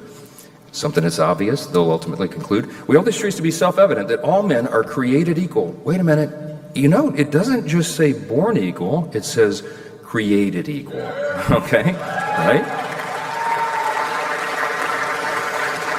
We hold these truths to be self-evident that all men are created equal and they are endowed by their Creator with certain inalienable rights, that among those are the rights to life, liberty, and the pursuit of happiness. Yes, life is listed first. Now listen, here's the thing. There are big implications that come from that. I'm saying this to you so that you can do the same thing. This is what I do. Very simple exercise. Take them through that language and unpack the meaning. If our rights come from our Creator, it means they don't come from government, okay? We're the first country that declared that obvious self-evident truth. And the founders were students of Scripture. Many of them were seminarians, You can't applaud for every historic figure. Okay, I'll never get through this. I do love the enthusiasm, though. My historian friend over here, thank you.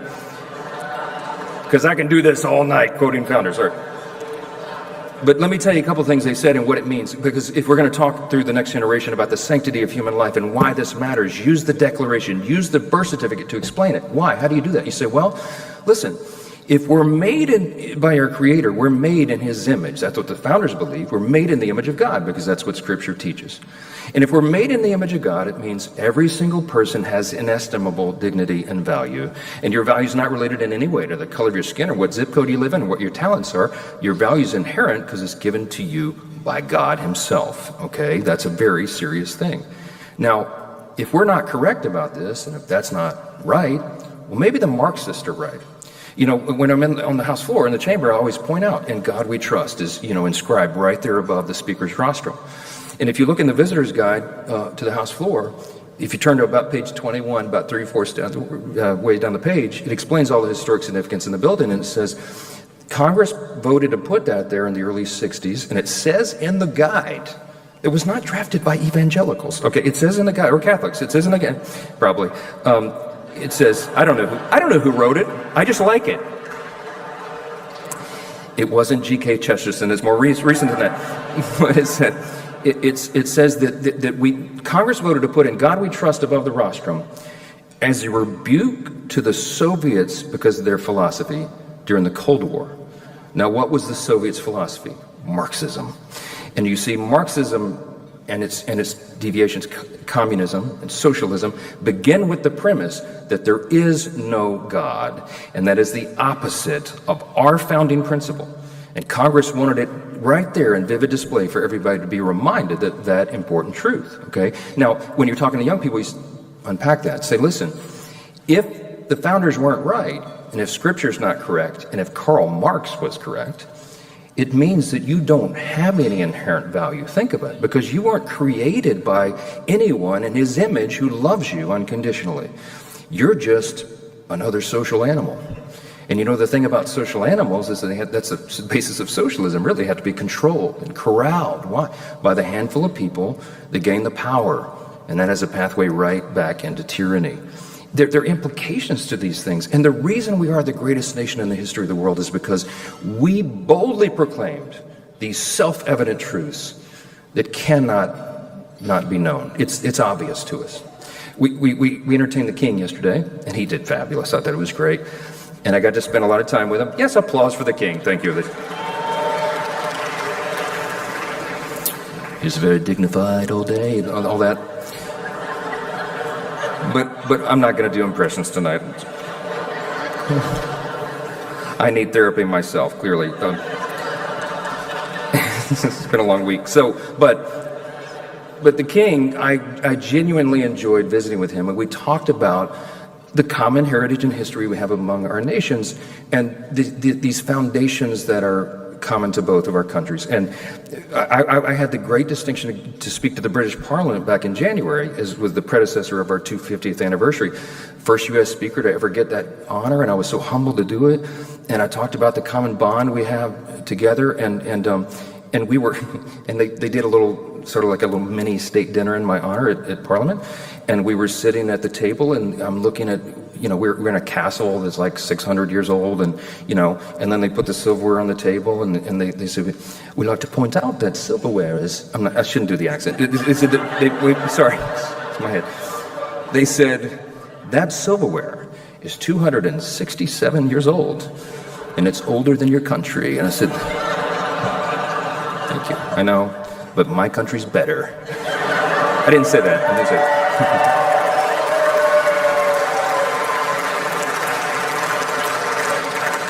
What I wanted to point out is, we are doing this grand experiment in self-governance. We don't have a king. We don't have a monarch. We erase the middleman.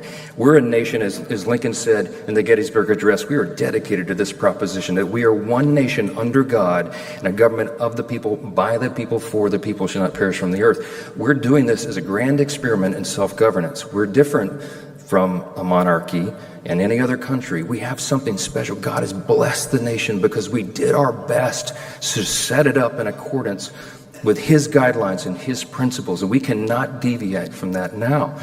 That's why it's so important that this work go on. And on a more practical side, on this moment that we're in, we really do have a truly unprecedented moment in the history of the pro-life cause, because it is not every day that you get unified government. And the voters in 2024, in large measure because SBA Pro-Life America had grassroots activists out there going door to door, we won, okay? And we were able to hold the majority with common sense pro-life legislators who understand these core principles and are dedicated to fight for them. I was in charge of candidate recruitment, and this is our second cycle, and we are looking to the philosophy of people. We are recruiting workhorses and not show ponies, but more than that, we got enough show ponies, okay, around here, but I want people who are not only going to roll up their sleeves and do the work, but who understand the core principles of America, who understand and have the proper philosophy of government, and are willing to go to the line and defend things like the sanctity of every human life, because it is what makes us Americans. It's what makes us Americans. This is the first time, you think of it, the first time since the reversal of Roe that we've had unified Republican government. And we are trying to make the most of that. I know I got some colleagues out here that are in that fight. Despite our razor-thin majority, we have come together to enshrine what is undoubtedly the most pro-life, pro-family legislation in decades. The Working Families Tax Cut was a great display of those policies, the big, beautiful bill, you all know. We infused that bill with all sorts of practical things. I mean, policies that are for pro-growth, initiatives for the economy, small business owners. We cut taxes for everybody, no tax on tips, overtime, Social Security, you know all the provisions. But also, in the bill, we made it easier to raise a family, we made it easier to choose adoption, and we gave every newborn in America a financial head start. Pretty good pro-family stuff right there. And of course, as you all know, for the first time ever, we got our big initiative done, and we defunded big abortion, and that was a big thing for us.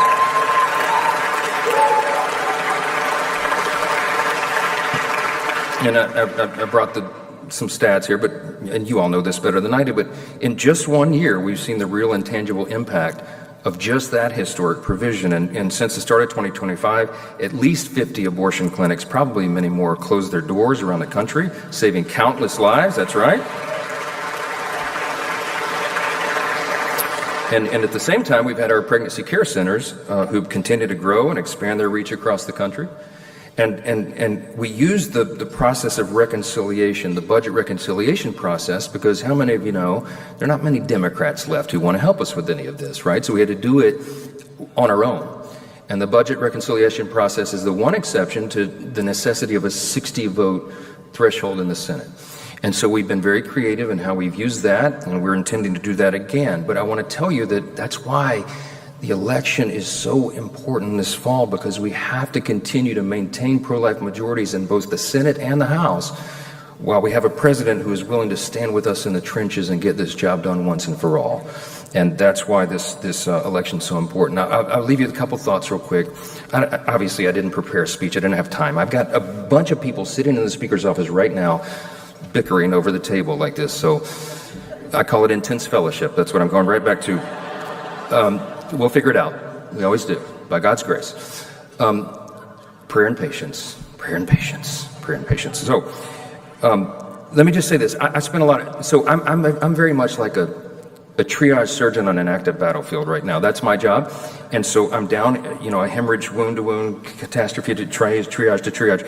And the challenge there is that when you're mired in that work every moment of every day, you don't have enough time to step up and sort of like assess the battlefield ahead, because that's a big part of this. You should be able to process that, think strategically, and I don't have enough time to do that. So I have people around who help with that as well. Marjorie and the pro-life leaders assist us with that. Newt Gingrich helps a lot. He has a lot more time to strategize than I do, and he's still one of the great minds in the movement, right? Yes. You clap for G.K. Chesterton. How about Newt Gingrich? Okay. The reason I cite Newt is because he has a way of crystallizing things very clearly, and I want to share with you what he and I were talking about. He said, Mike, obviously, we have to defy history to win the majority this time around. Only twice in the last 90 years has a sitting president picked up seats for his party in that first 2-year cycle. Very practical challenge we have right now. Reason for that, I told the president last night. Again, I said, sir, you were asking that why that is. The answer is simple. Angry people vote and satisfied people do not. And so typically the party that loses the presidential that next 2 years, they come out in force and the president's party loses seats in the House. But this one's different. And Newt said, we can defy history. And he said, I know you're mired in the daily management, but think of the true historic significance of this one. This is not a contract with America year. We did that in 2024. We made a lot of promises. Promises made, promises kept. We got a great record to run on. He said, Mike, this isn't a contract with America year. This is a contrast for America year. And you think about it that way. He said, it really, to boil it down, it's a contrast between common sense and crazy, okay? Because it really is, right? And we've recruited candidates who are very articulate, and they can go out with passion and authenticity and talk about how, hey, do you want to keep the team in charge that secured that border and got dangerous criminal illegals out of your community and got men out of women's sports and made sure that we're not having trans surgeries on minors and that stand for the sanctity of life? Go down the list, right?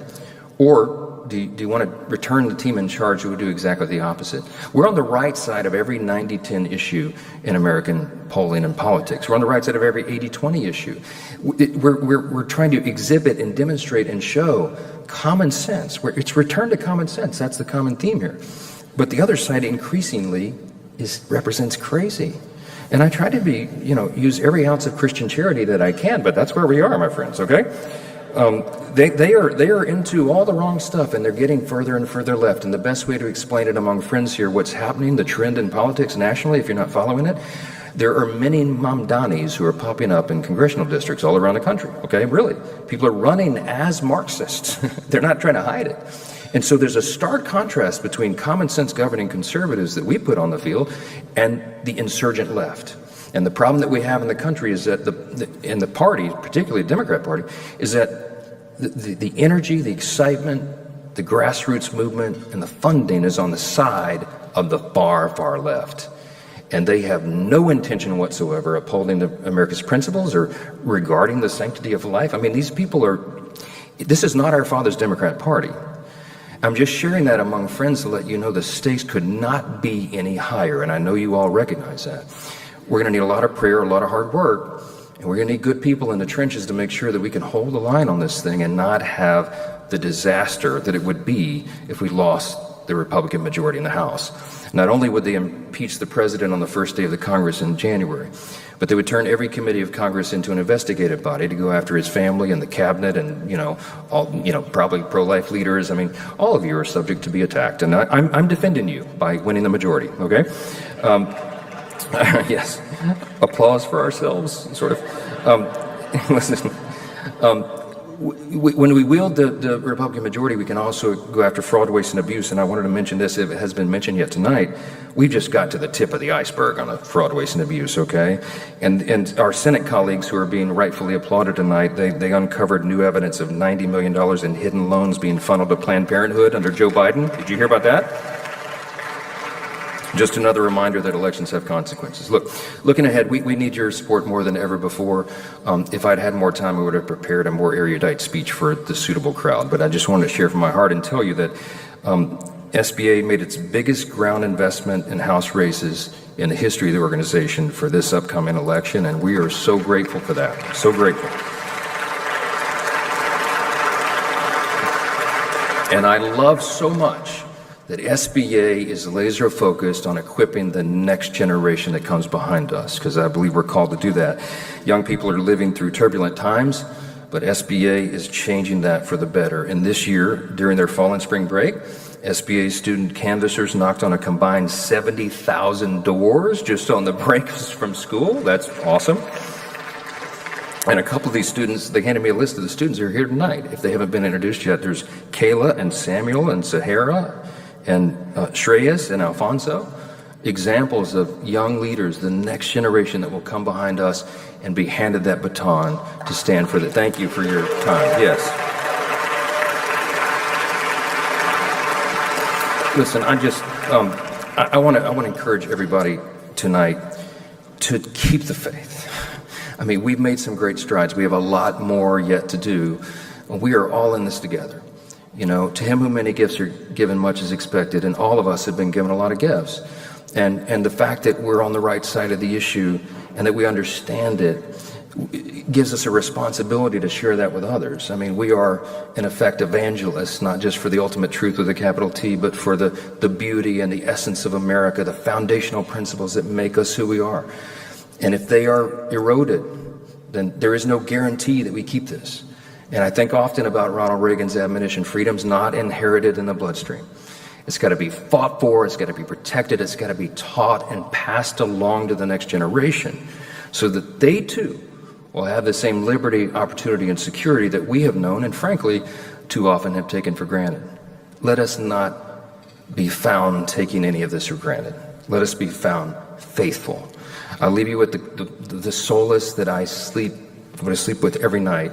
On the 2 hours that I'm scheduled to sleep, I sleep very well. Because I remember, and some of you have heard me say this before, but it bears repeating, what John Quincy Adams said.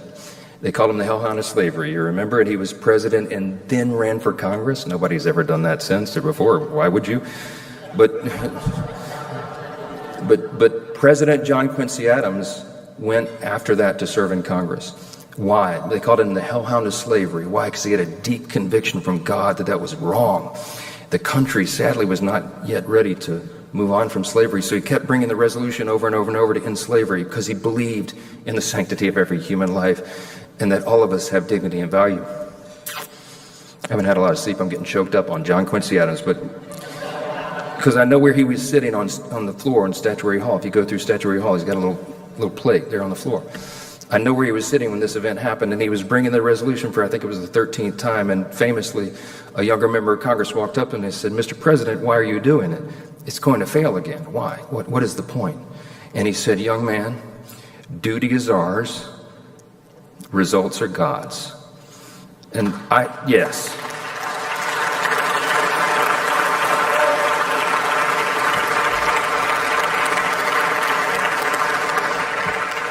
We don't know how it all ends. We know how it ultimately ends, but we don't know what tomorrow brings. But God calls us to be faithful. And I'm so grateful for the friends in this room tonight and for this incredible organization that is faithful every day. We do our part. We're going to do our duty. And we're going to let God do the rest. And so far, for 250 years, He has done that for us. I am convinced that God is not done with America yet. And that's why this is worth fighting for. Thank you for all you do. Thanks for the time tonight. God bless you.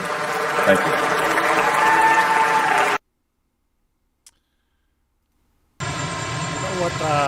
What I heard is that House Speaker Mike Johnson actually donates a lot of his money to help veterans. Now, I read this story about maybe 6 months ago. For some reason, if you try to search that now it says that it's not true, which I find very interesting, that we can't find the same information anymore. But you know what? With that being said, I want to say thank you guys for being here with me. Thank you for liking the video. Thank you for subscribing. Thanks for becoming members. I will come back later today, hopefully, and we will share the live that we missed today from President Trump, where he's going to be addressing an event that he had with actual seniors. So if you have enjoyed this content, please consider subscribing. If you watch my videos, don't forget to hype the videos so that we can beat this algorithm. Thank you guys so much for all your support, for all your love. I thank every single one of you members for being part of my family. I appreciate you. Thank you so much. I got to go pick up the wifey. I will see you guys later, and then we're going to have a good time, especially after I get something to eat, because I am starving. This fat guy's got to eat. You know what I'm saying? But I'll see you guys in the next one. You all be blessed. Peace.